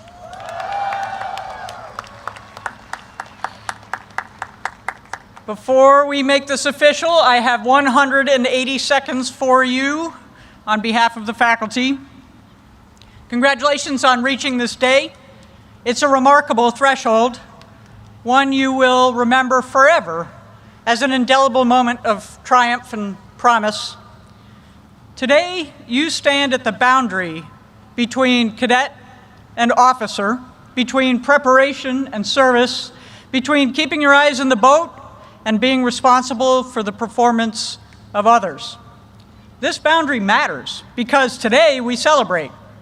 We reflect on your success, all you've achieved since you showed up 4 short years or 1,432 long days ago. But starting tomorrow, the world will depend on you. It will depend on you to keep commerce flowing through the maritime system, to protect our homeland, to respond when disaster strikes, to stand watch in dangerous places. Most Americans will never know your names, but they will live securely because you serve. Over the past 200 weeks, this academy has demanded much. You have written mountains of papers, taken scores of exams, attended thousands of hours of class, marched hundreds of miles, sailed thousands more, consumed heroic quantities of pizza. Through all of that, you've succeeded academically, militarily, physically, else you wouldn't be here today. Fundamentally, you have changed. Because education is really not about acquiring knowledge, though it does involve a lot of that. It is about developing judgment that lasts long after you forget what we taught you. Doing that takes time. We don't need 200 weeks to teach you how to do push-ups or wear a uniform or even be an officer. And you could have gotten a college degree quicker someplace else, but you could only earn this education here. A degree from the United States Coast Guard Academy is not mere acquisition of knowledge, but the forging of character. Preparation for the manifold challenges ahead, whether on the high seas or in the halls of governance. It is about cultivating the virtues of leadership augmented by capability, tempered by understanding. Because the nation needs something more than technical prowess. It needs leaders able to learn, adapt, exercise sound judgment in complex situations where lives and national interests are at stake. Despite all you've accomplished, I expect you feel some trepidation in this moment. Good, because the work ahead is difficult and dangerous. In a few moments, you'll sing Semper Paratus, as you have hundreds of times in the last 4 years. And you will put particular emphasis on the words, fight to save or fight and die. This is not just a dramatic line in a song. It is a reminder that this nation asks for your courage and sacrifice. It is said you should be ashamed to die until you have won some victory for humanity. This is a fitting charge because this service delivers victories for humanity every single day. We fight to save, and we must not die until we have won. Class of 2026, today you receive the diploma you earned. Tomorrow, you inherit the responsibility that comes with it.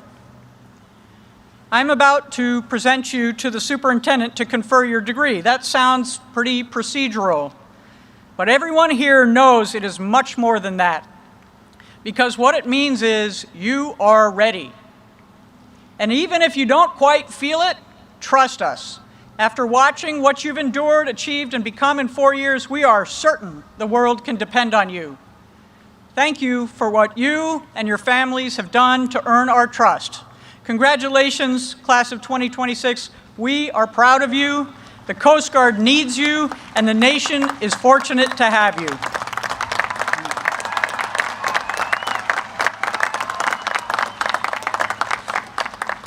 And now it's time to make this official. Will the candidates for the degree of Bachelor of Science please rise? Admiral Rothrock, as Provost and Chief Academic Officer, I have the honor of presenting to you the candidates for the degree of Bachelor of Science. They have been examined and approved by the faculty.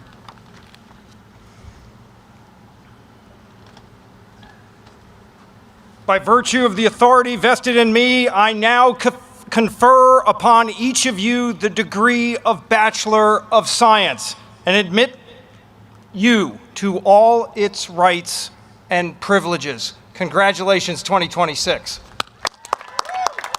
Well done.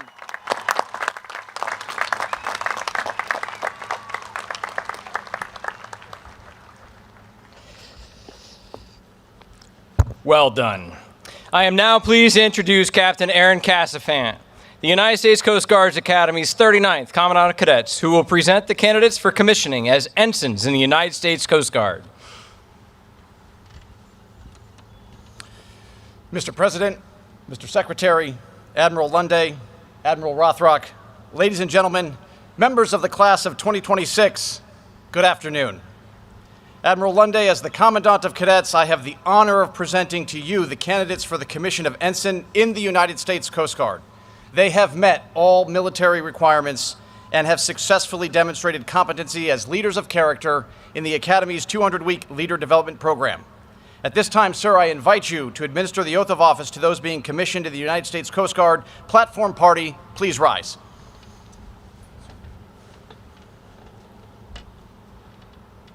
Raise your right hand and repeat after me. I state your name. Do solemnly swear that I will support and defend the Constitution of the United States against all enemies, foreign and domestic, and that I will bear true faith and allegiance to the same, that I take this obligation freely, without any mental reservation or purpose of evasion, and that I will well and faithfully discharge the duties of the office on which I'm about to enter. So help me God. Congratulations.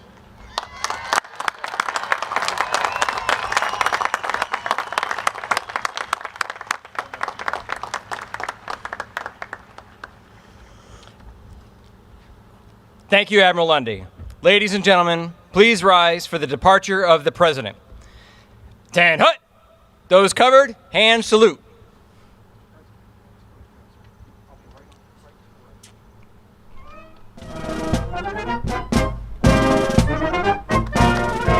Now, President of the United States of America, departing.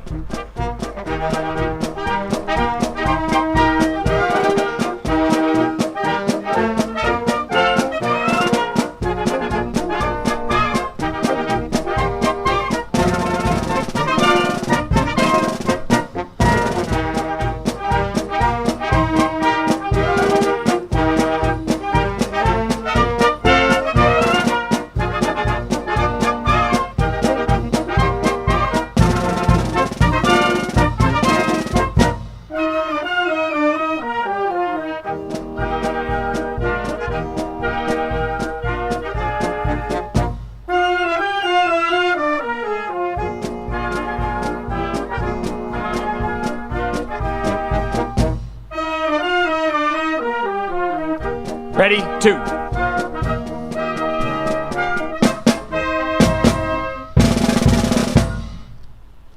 Please be seated.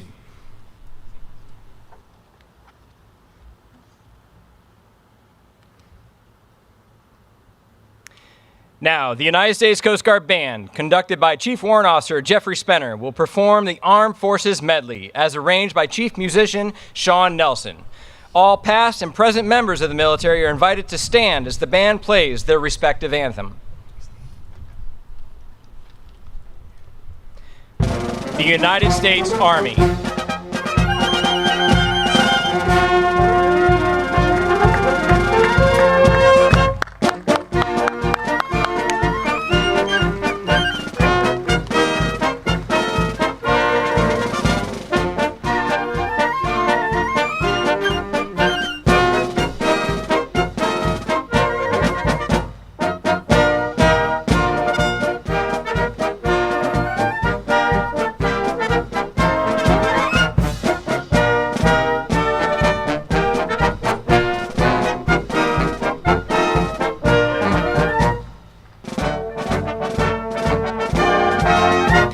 United States Marine Corps.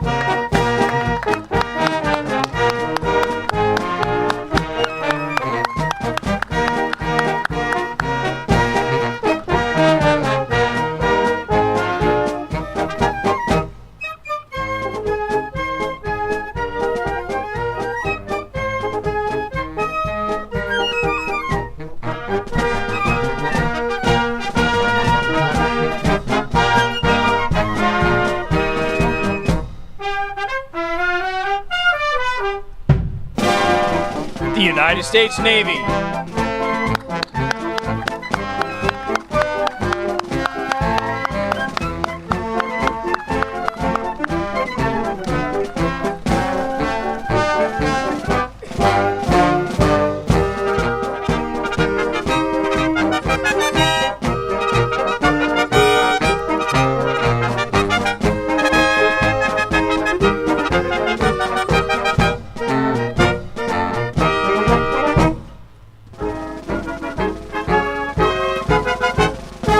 United States Air Force.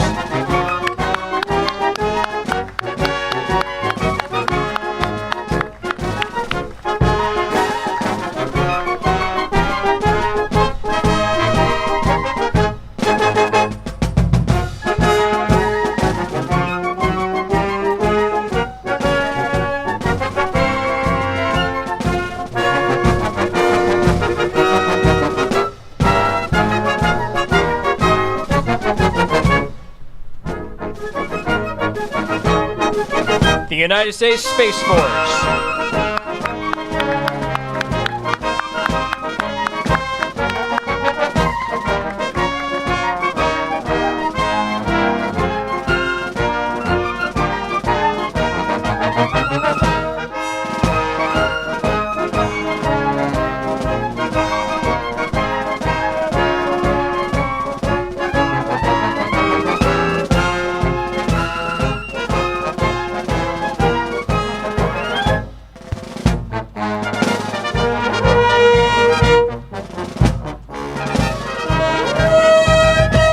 United States Coast Guard.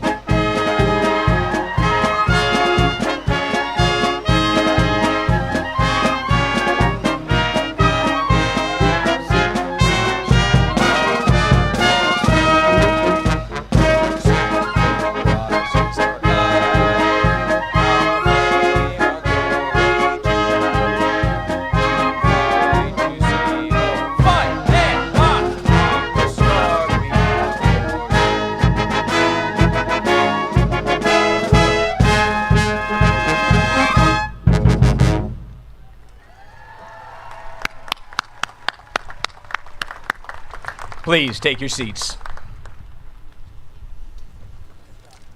Thank you, Chief Warrant Officer Spenner and the members of the Coast Guard Band. We will now present the graduating class with their diplomas and commissions. As each graduate approaches the platform today, they are being presented with a gift by the Coast Guard Academy Alumni Association. Presenting the class of 2026 Challenge Coin will be Captain Andrea Marcial, U.S. Coast Guard retired, and the class of 2026 Link in the Chain representative, Dr. Sam T. Rudebish, Coast Guard Academy class of 1976. The degrees of Bachelor of Science will be presented by the Superintendent, Rear Admiral Rothrock. Commissions as ensigns in the Coast Guard will be presented by the Secretary of Homeland Security, the Honorable Mark Wayne Mullen. The Commandant of Cadets, Captain Aaron Cassavant, will announce the name, major, and unit to which each new ensign is assigned.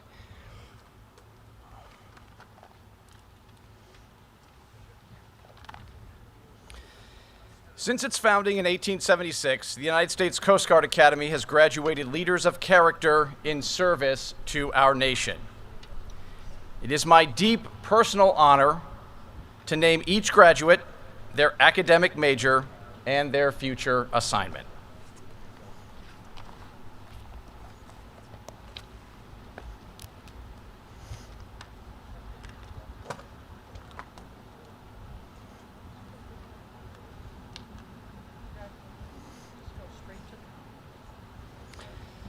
Layla Ashley Atawadkar, Government, Sector Northern New England.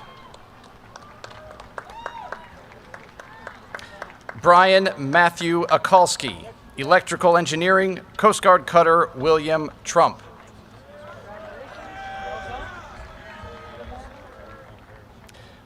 Alexa Dawn Allen, Marine and Environmental Sciences, Coast Guard Cutter Forward.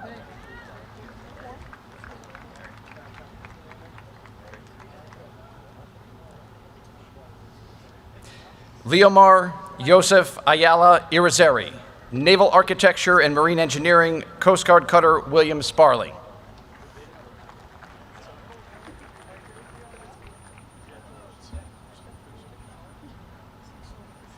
Amr Sakaf Badani, Management, Maritime Safety and Security Team, Miami.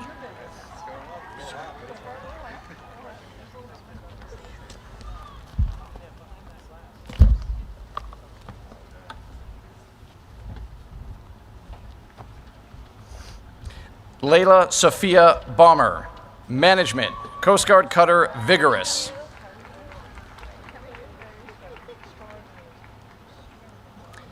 Caden Gray Babcock, Civil and Environmental Engineering, Coast Guard Cutter Midget. Leah Maria Balser, Government, Coast Guard Cutter Isaac Mayo.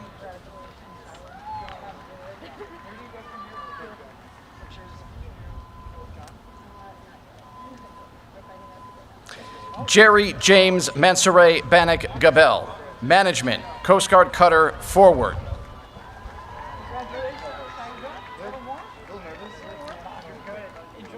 Arlen Pomeo Bangsoy, Marine and Environmental Sciences, Philippines. Joshua Samuel Banks, Government, Coast Guard Cutter Storis.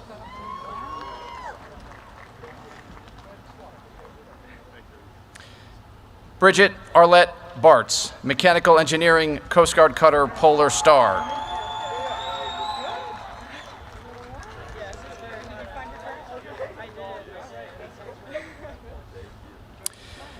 Drew Kamakani Ki Puapua O Waimai Ukluni Basque, Management, Coast Guard Cutter Midget. Haley Elizabeth Bateman, Marine and Environmental Sciences, Coast Guard Cutter Midget.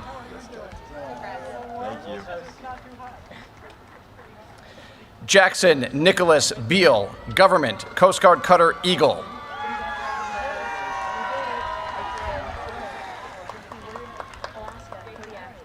Alexander Nico Beato, Management, Coast Guard Cutter Spencer.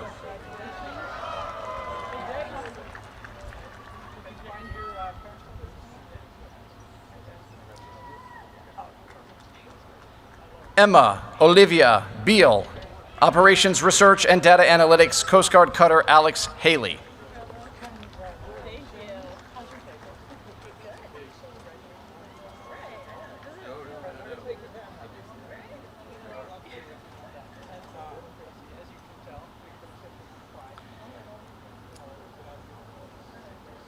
Sarah Lisa Bell, Government, Coast Guard Cutter Midget.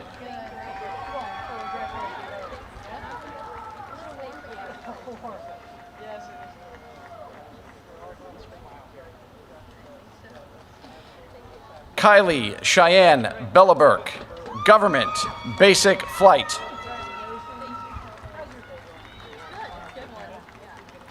Allison Jane Benstead, Marine and Environmental Sciences, Sector Detroit.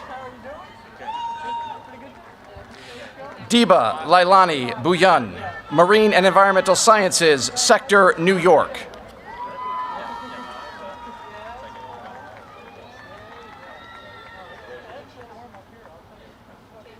Dylan Jacob Bird, Operations Research and Data Analytics, Coast Guard Cutter Reliance.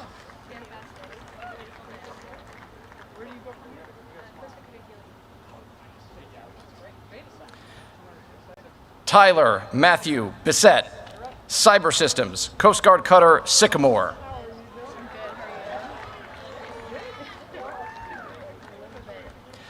Iris Jane Borman, Marine and Environmental Sciences, Coast Guard Cutter Healy. Caitlin Ann Boggs, Management, Coast Guard Cutter John Patterson.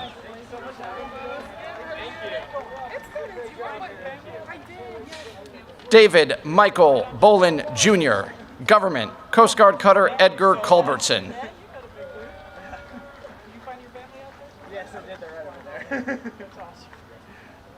Mackenzie Ray Boos, Marine and Environmental Sciences with a minor in Emergency Management, Basic Flight. Connor James Boudreau, Marine and Environmental Sciences, Coast Guard Cutter Frederick Mann. Florian Jackson Boulay, Naval Architecture and Marine Engineering, Coast Guard Cutter Monroe.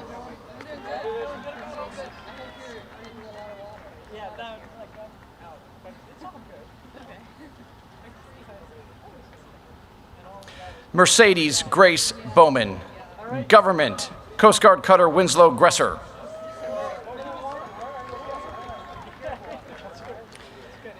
Lydia Ann Boyer, Civil and Environmental Engineering, Coast Guard Cutter Polar Star. Molly Margaret Brinker, Civil and Environmental Engineering, Coast Guard Cutter William Hart. Samuel Paul Bunch, Mechanical Engineering, Coast Guard Cutter James.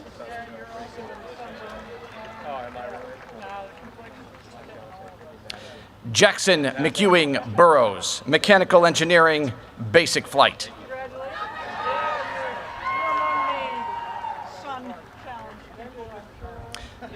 Trevor John Bush, Government, Coast Guard Cutter Stone.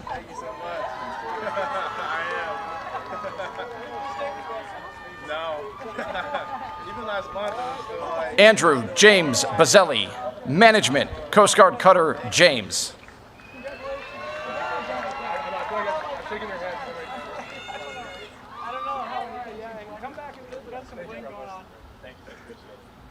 Tristan Roberto Carbonell, Mechanical Engineering, Surface Forces Logistics Center, Alameda.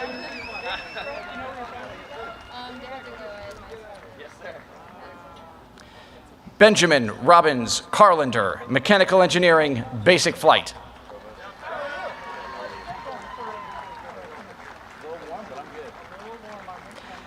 Ayana Luishana Kayao, Management, Coast Guard Cutter Kukui.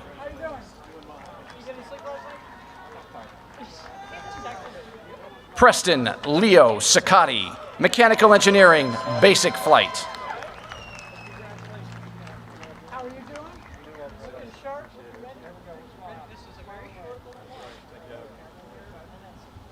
Eli Samuel Chapman, Mechanical Engineering, Coast Guard Cutter Calhoun.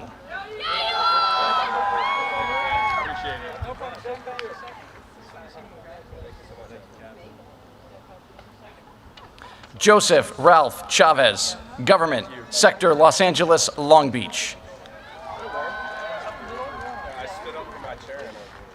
Gavin Andrew Clark, Management, Coast Guard Cutter Monroe. Matthew Allen Clark, Government, Coast Guard Cutter Weishi.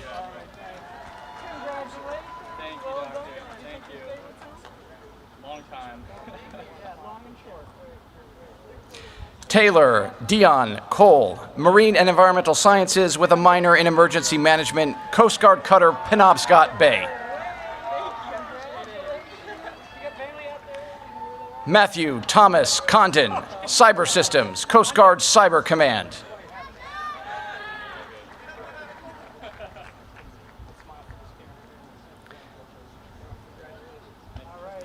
Julia Catherine Keneally, Marine and Environmental Sciences, Coast Guard Cutter Alex Haley.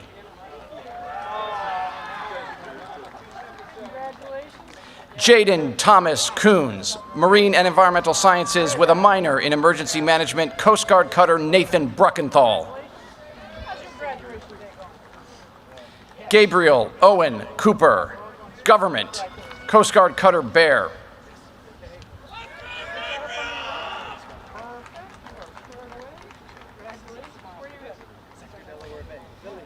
Alianne Matthew De La Vega, Cyber Systems, Philippines. Chase Stephen Denton, Management, Coast Guard Cutter Tampa. Nathan Craig Core, Mechanical Engineering, Marine Safety Unit, Homa.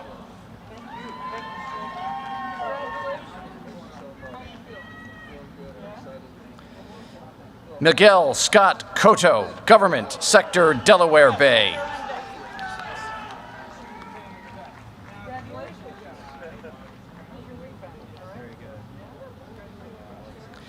Elliot Z. Coles, Marine and Environmental Sciences, Coast Guard Cutter Benjamin Bottoms.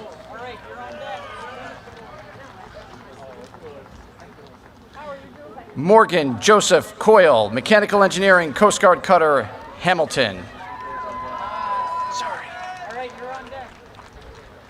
Alianne Matthew De La Vega, Cyber Systems, Philippines.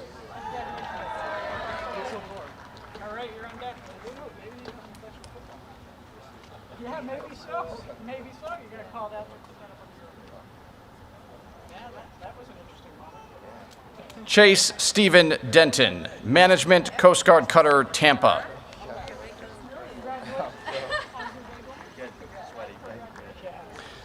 Brooke Kasahan Desta, Cyber Systems, Base Miami Beach.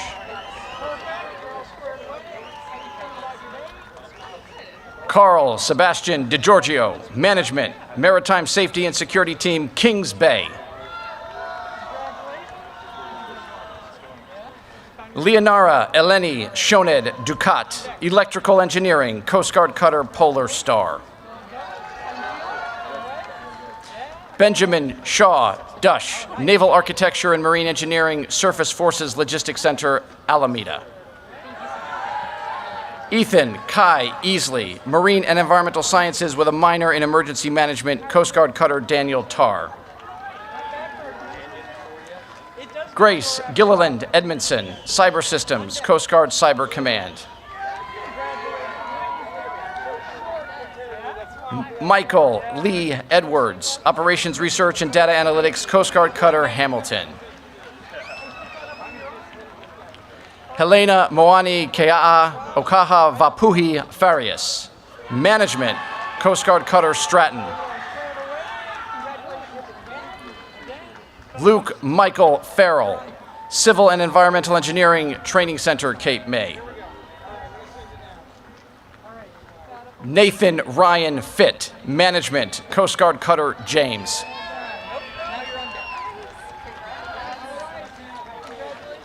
Alyssa Almeida Flores, Marine and Environmental Sciences with a minor in Emergency Management, Philippines. Miguel Antonio Flowers, Cyber Systems, Sector Southeast Alaska.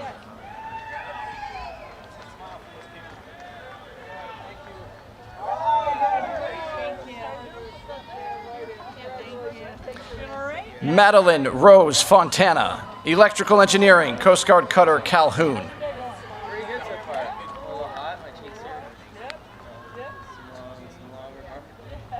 Mia Elizabeth Forty, Government, Coast Guard Cutter Robert Yared. Daniel Eric Fredericks II, Government, Coast Guard Cyber Command. Grant Aki Freeman, Naval Architecture and Marine Engineering, Surface Forces Logistics Center, Alameda.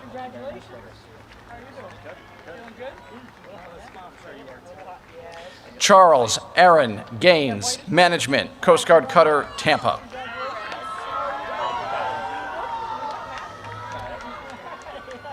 Zachary Cole Gamble, Naval Architecture and Marine Engineering, Basic Flight.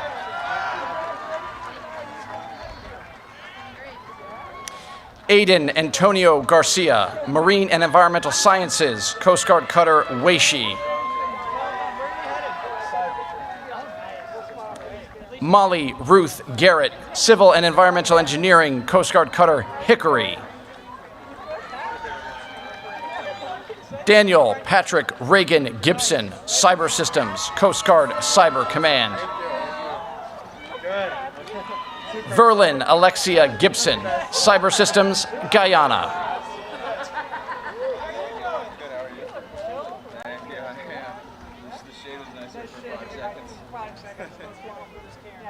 Bowen Mitchell Giesbrecht, Management, Coast Guard Cutter Kimball.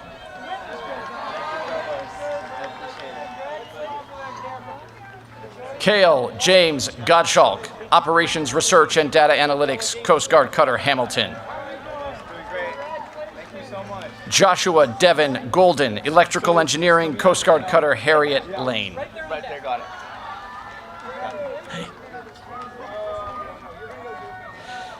Seiji Magalahi Suzuki Gonzalez, Management, Coast Guard Cutter Kimball.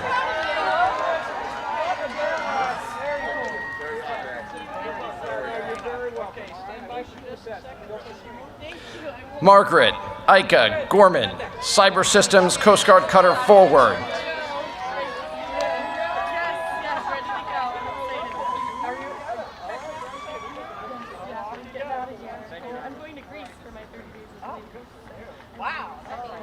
Evan Patrick Grenahan, Management, Coast Guard Cutter Forward.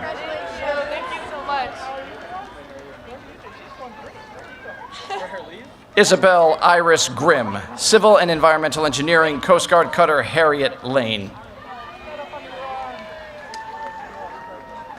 Jason Matthew Guglietta, Electrical Engineering, Coast Guard Cutter Joseph Gerzak.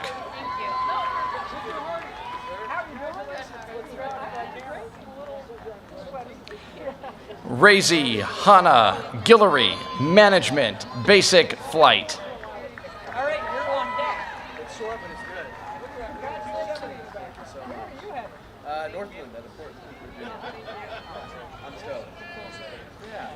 Amalia Danielle Haggerty, Naval Architecture and Marine Engineering, Coast Guard Cutter Maple.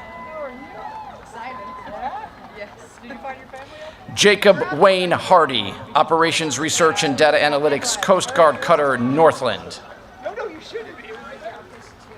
Leah Claire Harris, Operations Research and Data Analytics, Coast Guard Cutter Myrtle Hazard. Nathan Patrick Harris, Electrical Engineering, Coast Guard Cutter William Chadwick. Pauline Rose Hartman, Government, Coast Guard Cutter Earl Cunningham. Catherine Jane Hegner, Operations Research and Data Analytics, Coast Guard Cutter Mackinac.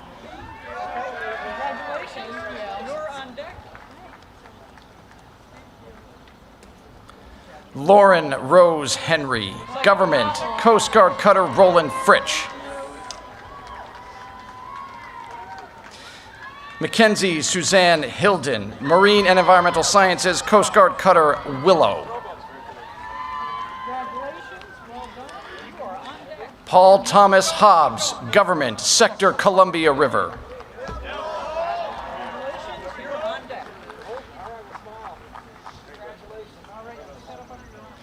Charles Michael Holbrooks, Management, Coast Guard Cutter Active.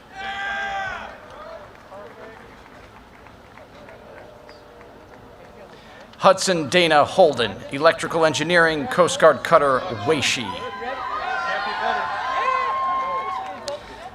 Claire Helen Holman, Government, Coast Guard Cutter Alder. Maddox Hudson Holmes Selby, Marine and Environmental Sciences, Coast Guard Cutter Storis. Mary Catherine Wynn, Marine and Environmental Sciences, Sector St. Petersburg.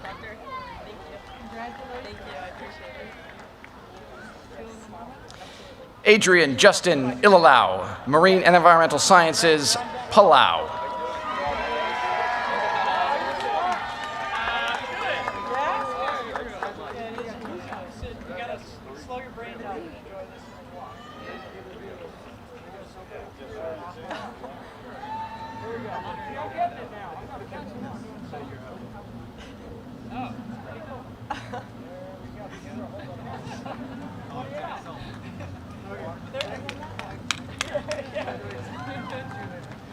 Tara Elizabeth Jessen, Civil and Environmental Engineering, Coast Guard Cutter Calhoun.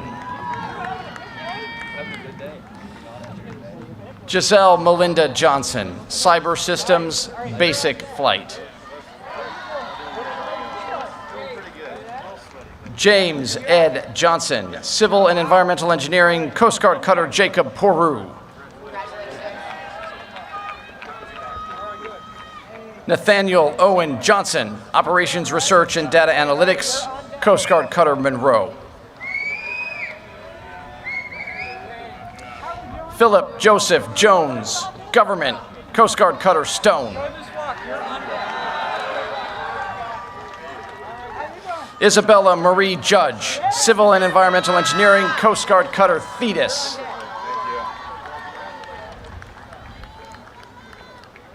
James Young-Ho Kang, Cyber Systems, Coast Guard Cyber Command.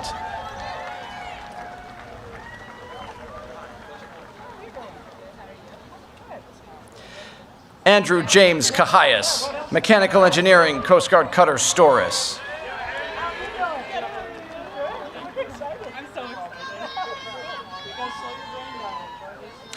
Laura Helene Keister, Naval Architecture and Marine Engineering, Coast Guard Cutter Calhoun. I'm excited. I'm ready to get it. Yeah, it's about to happen. It's about to happen. Give us another. Ashlyn Olivia Kelleher, Government, Coast Guard Cutter Robert Yared. Aiden Carl Kepper, Civil and Environmental Engineering, Coast Guard Cutter Olivia Hooker. Diren Michael Keddish, Government, Tactical Law Enforcement Team South.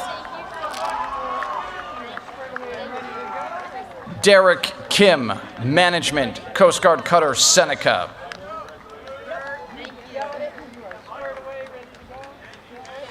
Charlie Jean Klinger, Marine and Environmental Sciences, Coast Guard Cutter Mohawk.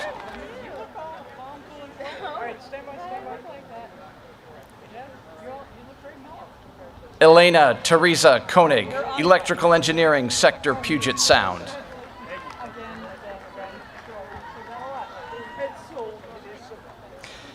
Angela Rose Counts, Civil and Environmental Engineering, Civil Engineering Unit, Oakland.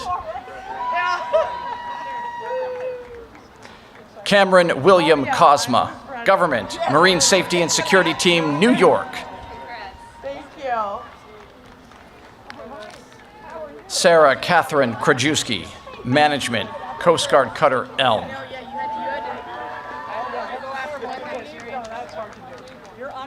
Gabriella Camille Kraus Rivera, Marine and Environmental Sciences, Coast Guard Cutter Harriet Lane.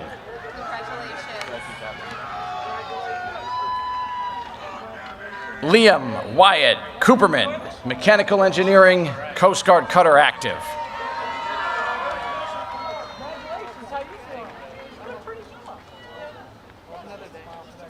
Philip Vlad Kuznetsov, Cyber Systems Base, Cleveland.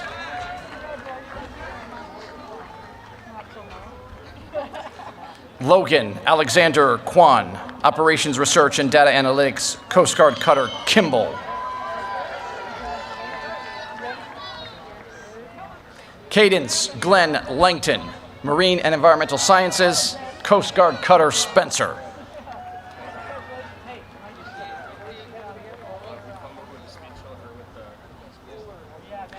Eve Avery Lanzafami, Naval Architecture and Marine Engineering, Coast Guard Cutter Stone.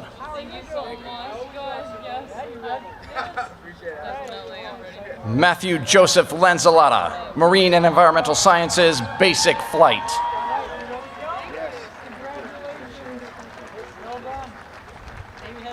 Lucine Artis Lazarian, Civil and Environmental Engineering, Civil Engineering Unit, Oakland. Giancarlo Lee, Government, Coast Guard Cutter Resolute.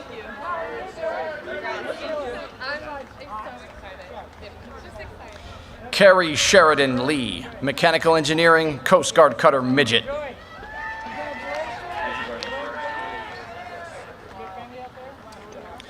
Sarah Rose Salas LaForce, Cyber Systems, Coast Guard Cutter Margaret Norvell. Thomas Augustin Lempriere, Operations Research and Data Analytics, Coast Guard Cutter Hollyhawk.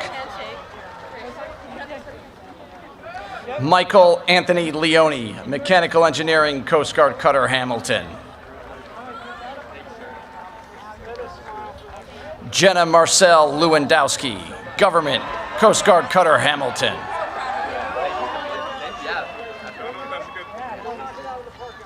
Marina Renee Lindsay, Government, Coast Guard Cutter Walnut.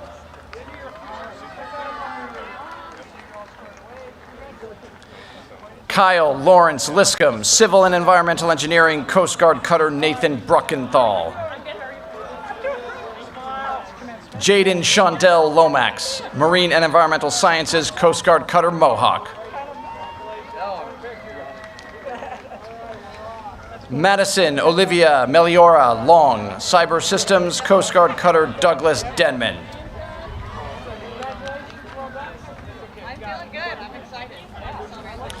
Brendan Edward Love, Cyber Systems, Coast Guard Cutter Northland.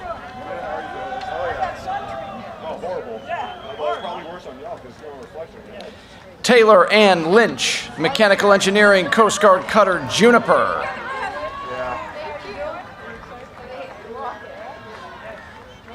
Spencer Ian McKenzie, Marine and Environmental Sciences with a minor in Emergency Management, Coast Guard Cutter John Witherspoon.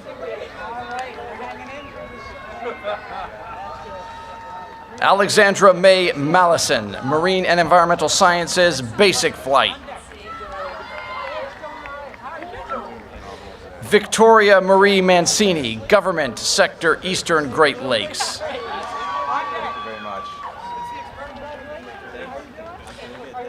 Jack Wilson Markham Burgos, Management, Coast Guard Cutter Bristol Bay.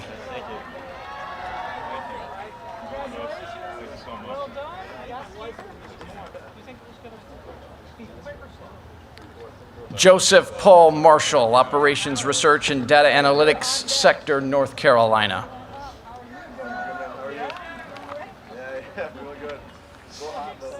J. Lewis Martin, Government, Sector Western Alaska and Arctic.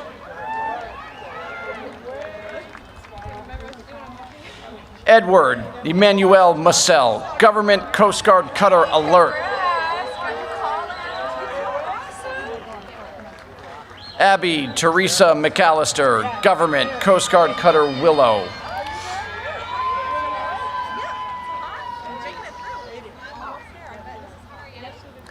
Gabriel Jacob McCallan, Naval Architecture and Marine Engineering, Coast Guard Cutter Diligence.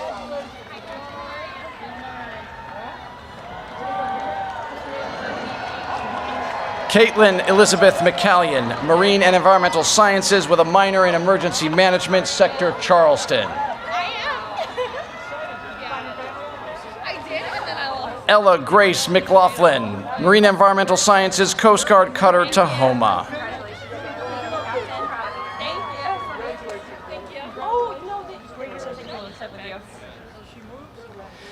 Jayla Marie McNamara, Government Coast Guard Cutter Reliance.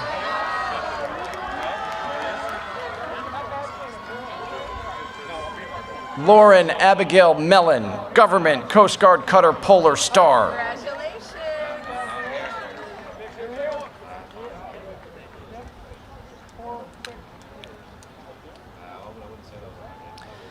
Noah Fleming Mesa, Operations Research and Data Analytics, Coast Guard Cutter Oliver Henry.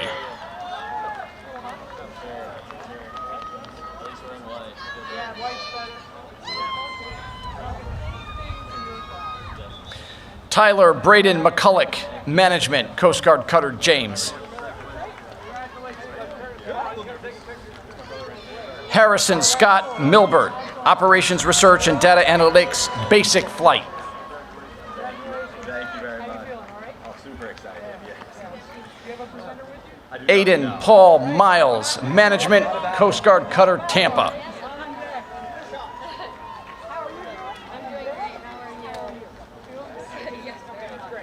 Dustin Miles Miller, Operations Research and Data Analytics, Basic Flight.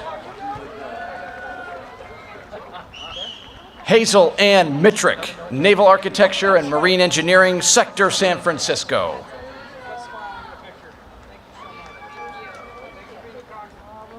Justice Micah Edward Morlock, Civil and Environmental Engineering, Coast Guard Cutter Mackinac.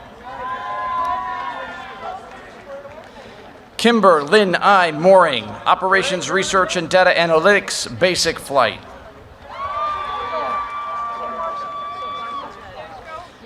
Connor Vincent Morris, Naval Architecture and Marine Engineering, Basic Flight.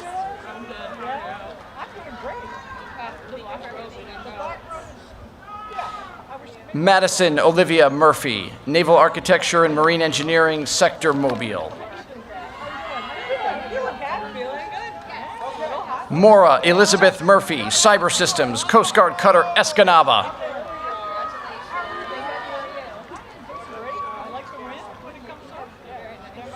Ashlyn Jude Murray, Management, Base Cleveland.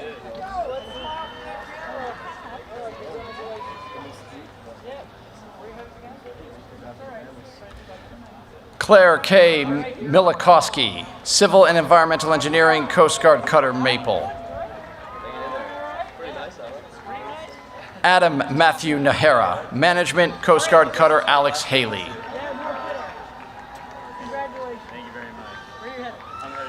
Benjamin Francesco Nocerito, Management, Coast Guard Cutter Joseph Doyle. Zion Raul Nuno, Civil and Environmental Engineering, Coast Guard Cutter Calhoun. Allison Marguerite Nystrom, Mechanical Engineering, Coast Guard Cutter Active.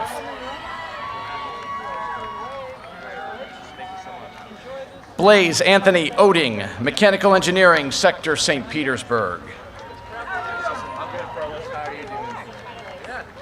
Damian Shea Olachowski, Management, Coast Guard Cutter Stratton.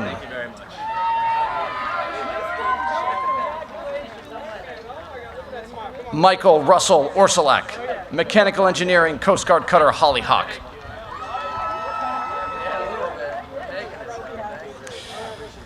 Putian Primitiva Palacios Camacho, Marine and Environmental Sciences, Coast Guard Cutter Stratton.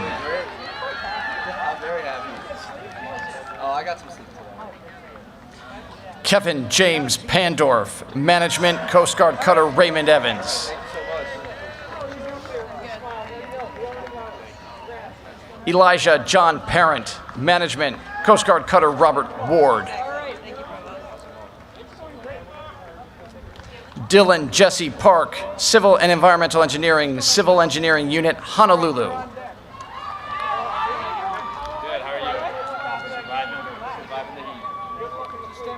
Trevor Allen Parks, Civil and Environmental Engineering, Civil Engineering Unit, Miami.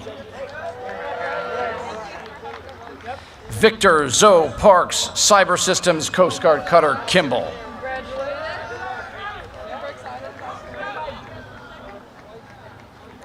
Glenn Atkinson Patrick, Naval Architecture and Marine Engineering, Coast Guard Cutter, Seneca.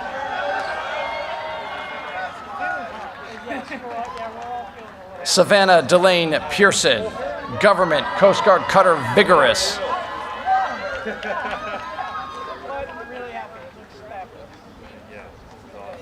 Maxwell Panea, Operations Research and Data Analytics, Coast Guard Cutter, Stratton.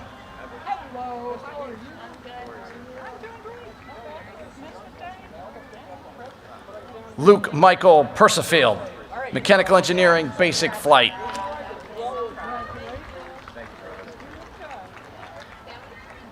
Farah Rose Peterin, Cyber Systems, Base Miami Beach.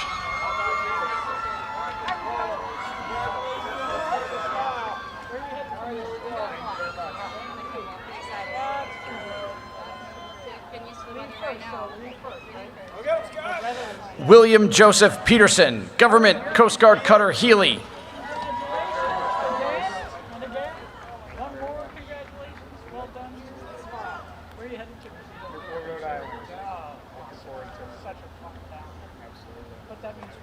Nicole Kate Pizanka, Cyber Systems, Coast Guard Cutter, Kimball.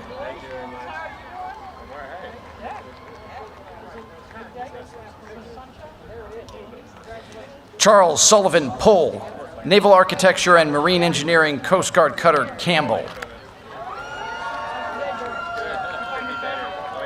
Chase Duncan Polite, Management, Coast Guard Cutter, Weishi.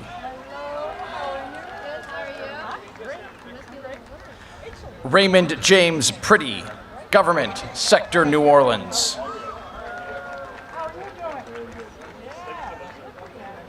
Jordan Marie Printer, Government, Sector Mobile.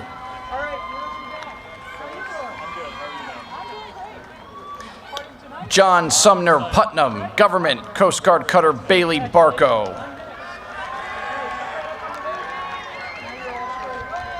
Joseph Walker Burton Reynolds, Mechanical Engineering, Coast Guard Cutter, Calhoun.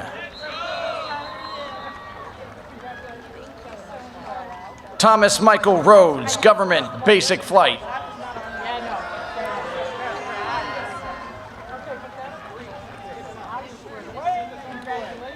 Savannah Marie Riera, Government, Coast Guard Cutter, Roland Fritsch.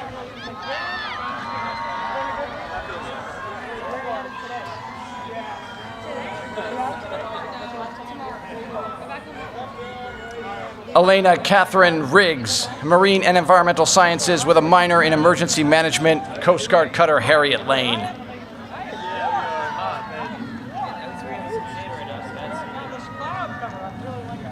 Isabella Michelle Rivera, Naval Architecture and Marine Engineering, Coast Guard Cutter, Alert.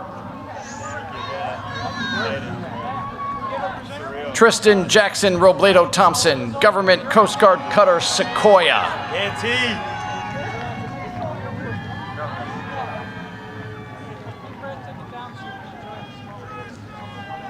Christian Michael Anthony Rogers, Civil and Environmental Engineering, Coast Guard Cutter, Richard Etheridge.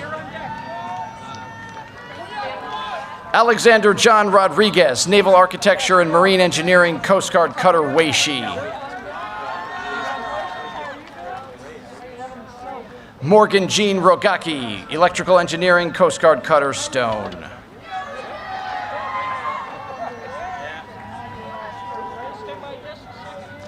Charles Remington Romano, Civil and Environmental Engineering, Civil Engineering Unit, Providence. Aiden Mihao Roskowski, Management, Coast Guard Cutter Mobile Bay.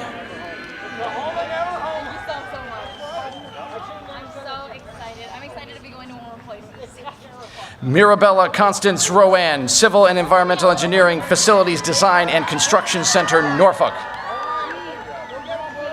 Jean Dale Rue, Marine and Environmental Sciences, Inter-Service Physician Assistant Training Program. Georgie Sakharov, Government, Coast Guard Cutter, Tahoma.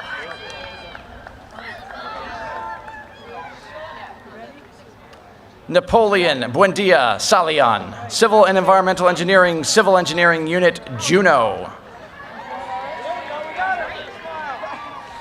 Kyle Peter Tanate San Nicolas, Operations Research and Data Analytics, Coast Guard Cutter, Vincent Dans.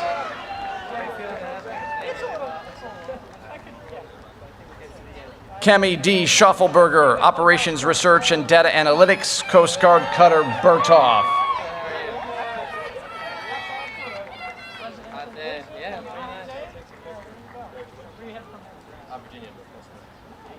Tate Walton Scherer, Operations Research and Data Analytics, Coast Guard Cutter, Forrest Rednauer.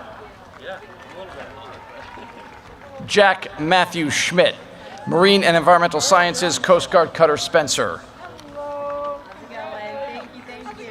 Ethan Patrick Schroeder, Mechanical Engineering, Basic Flight.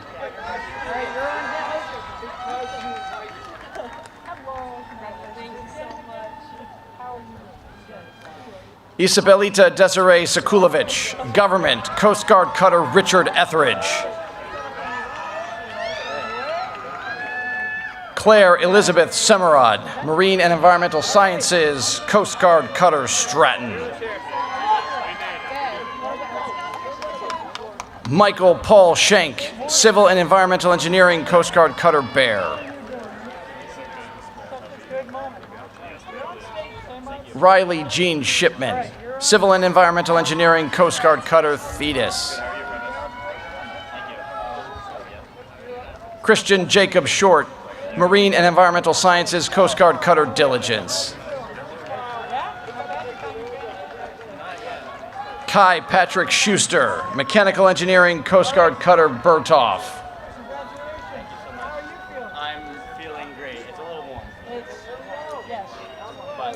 Patrick Stephen Smith, Electrical Engineering, Basic Flight. Samuel Richard Snyder, Government, Coast Guard Cutter, Oak.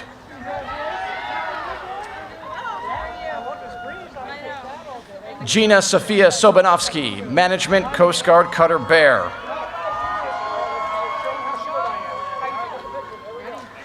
Lisa Sylvia Sobanovsky, Government, Coast Sector, Northern Great Lakes. Sarah Elizabeth Summer, Operations Research and Data Analytics, Coast Guard Cutter, Alex Haley.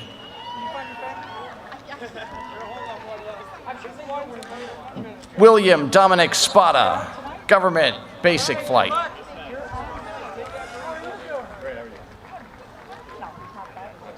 Lucy May Spencer, Government, Base Ketchikan.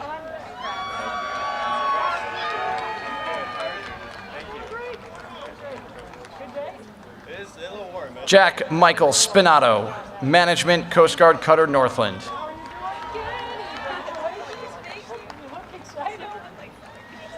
Brody Joseph Stankowski, Electrical Engineering, C5I Service Center.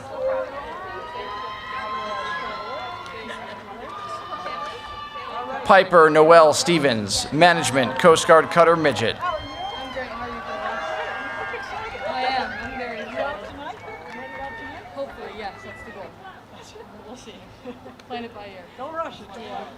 Elena K. Stonebreaker, Government, Coast Guard Cutter, John Patterson. Dorothy May Stotts, Management, Sector, Jacksonville.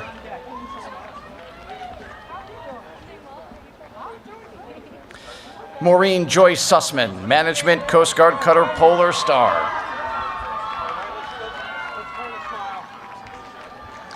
Michelle Miku Swanson, Management, Base, Seattle. Nan Quang Ta, Marine and Environmental Sciences, Vietnam.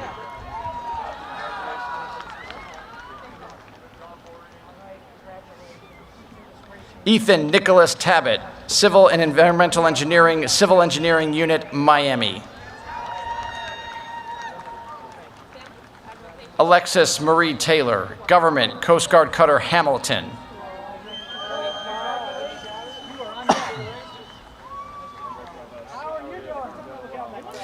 Aloysia Marguerite Theobald, Naval Architecture and Marine Engineering, Coast Guard Cutter, Vigorous.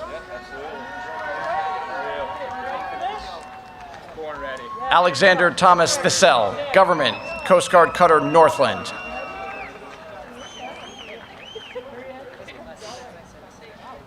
Charlie Nicholas Throne, Cyber Systems, Coast Guard Cutter, Venturous.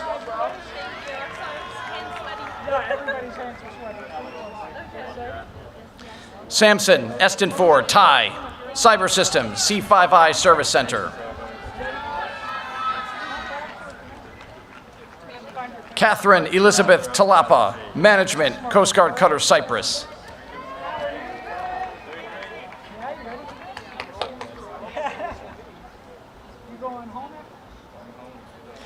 Jackson Avery Tripke, Government, Coast Guard Cutter, Escanaba.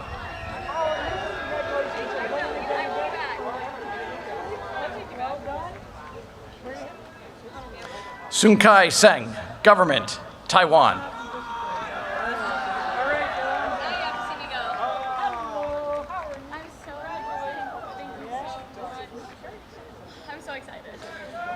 Hannah Elizabeth Van Sice, Operations Research and Data Analytics, Coast Guard Cutter, Juniper. Kayla Regina Villegas Sanchez, Mechanical Engineering, Coast Guard Cutter, Tahoma.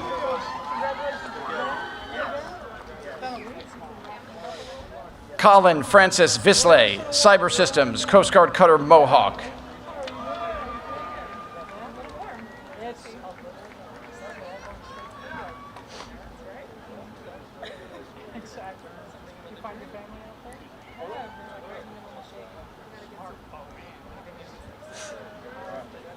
Ryan Charles Von Wy, Cyber Systems, Coast Guard Cutter, Seneca.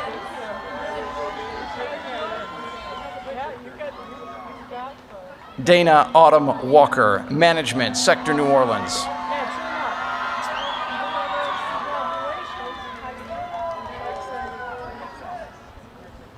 Rowan Beth Walsh, Marine and Environmental Sciences, Coast Guard Cutter, Willow.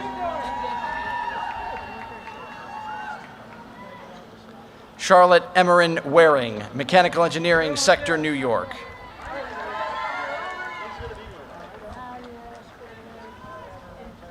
Hannah Jean Warnicki, Mechanical Engineering, Coast Guard Cutter, Stratton.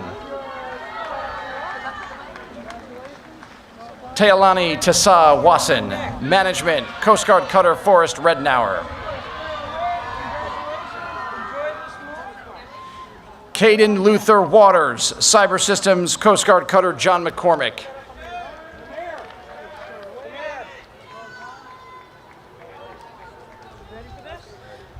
Connor Robert Watts, Naval Architecture and Marine Engineering, Coast Guard Cutter, Kimball.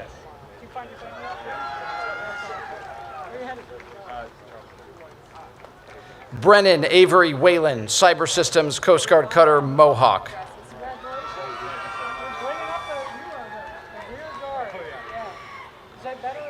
Frederick Gerard Wheaton, Management, Coast Guard Cutter, James.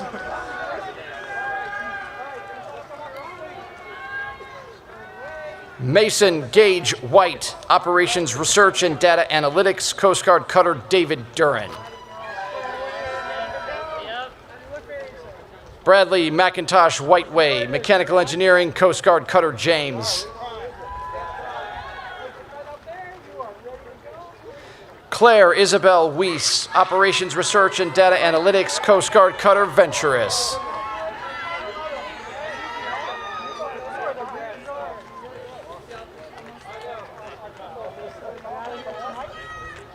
Ali Kofer Wildsmith, Electrical Engineering, Base Boston.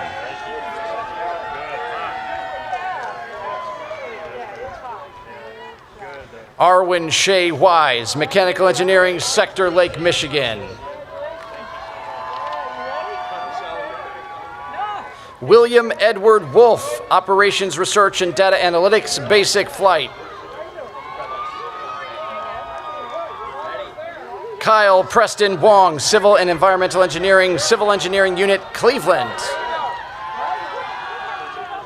Jacob Thomas Woodburn, Civil and Environmental Engineering, Facilities Design and Construction Center, Seattle. Owen Douglas Woolcott, Government, Coast Guard Cutter, Sycamore. Kaylee Sanders Marie Wright, Government, Coast Guard Cutter, Walnut.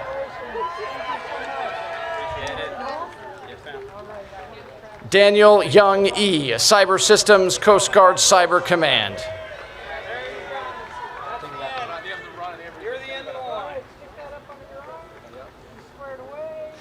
Carlos Antonio Zavala, Cyber Systems, Honduras.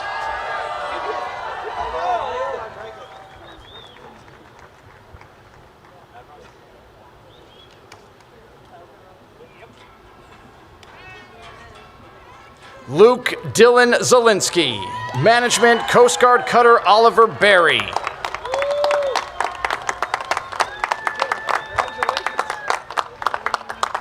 Ladies and gentlemen, the graduates of the great class of 2026.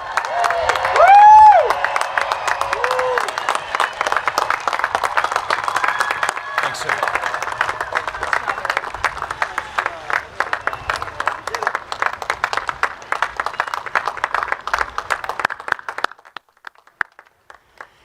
Ladies and gentlemen, please rise for the alma mater and remain standing until the conclusion of the ceremony.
Chaplain Mitchell will now deliver the benediction.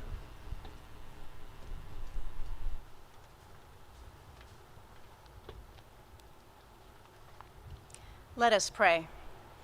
Eternal Father, strong to save, bless this newest generation of Coast Guard leadership with a continuing desire to grow in wisdom and understanding of their world, those whom they have the privilege to lead, and themselves. As we celebrate this glorious day in deep gratitude, we pray that you continue to pour into these ensigns and their families.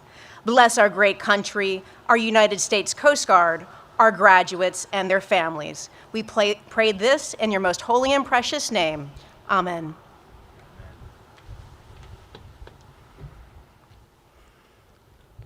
All right. It's time for the flyover. You guys ready for this? I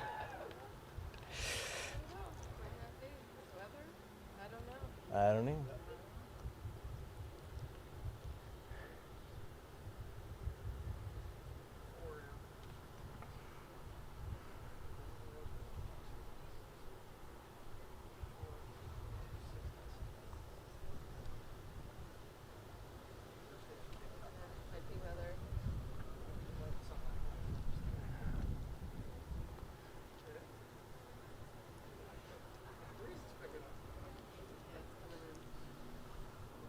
They should be coming from that way.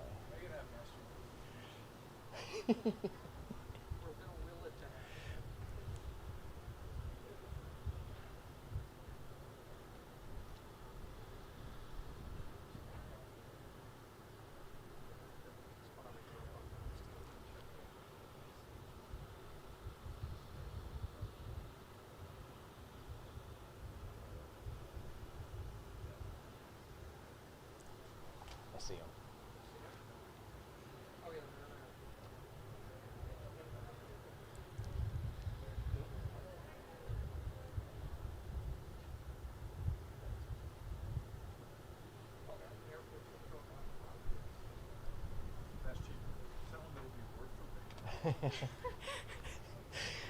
They're coming. We can see them, and I promise you it is worth the wait.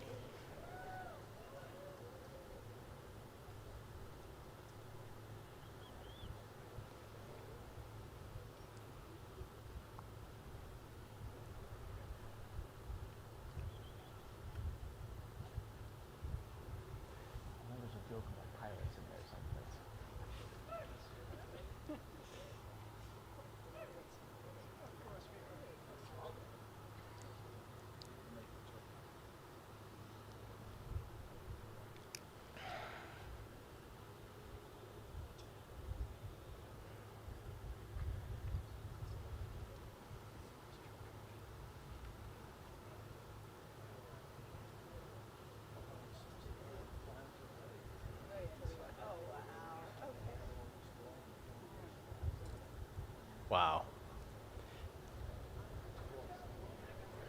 Oh, hold fast. All right.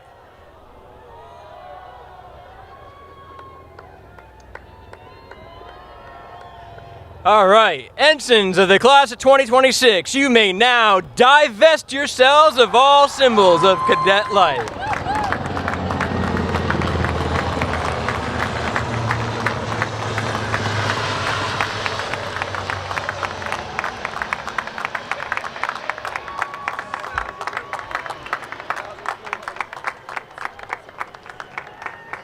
How awesome was that? All right, platform party and presenters of commissions, please recover.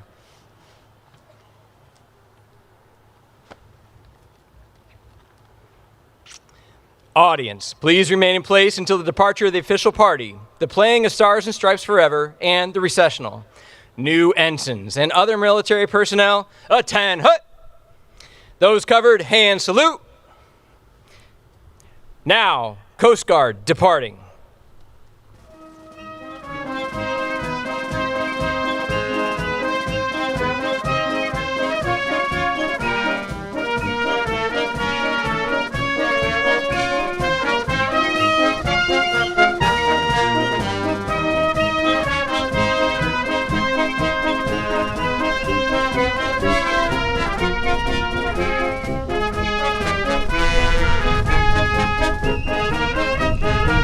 Now, Coast Guard Academy, departing.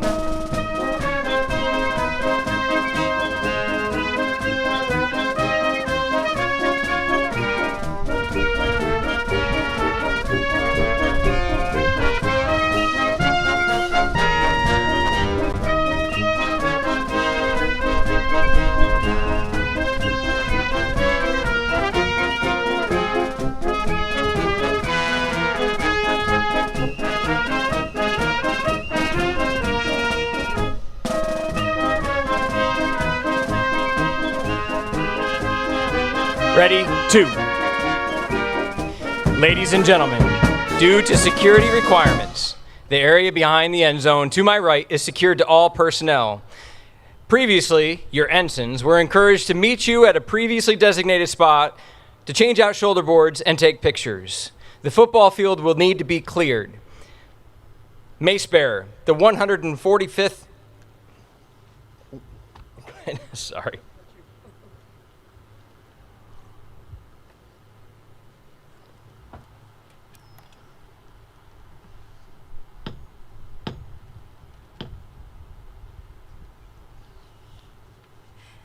The 145th commencement exercises of the United States Coast Guard Academy are now concluded. Congratulations.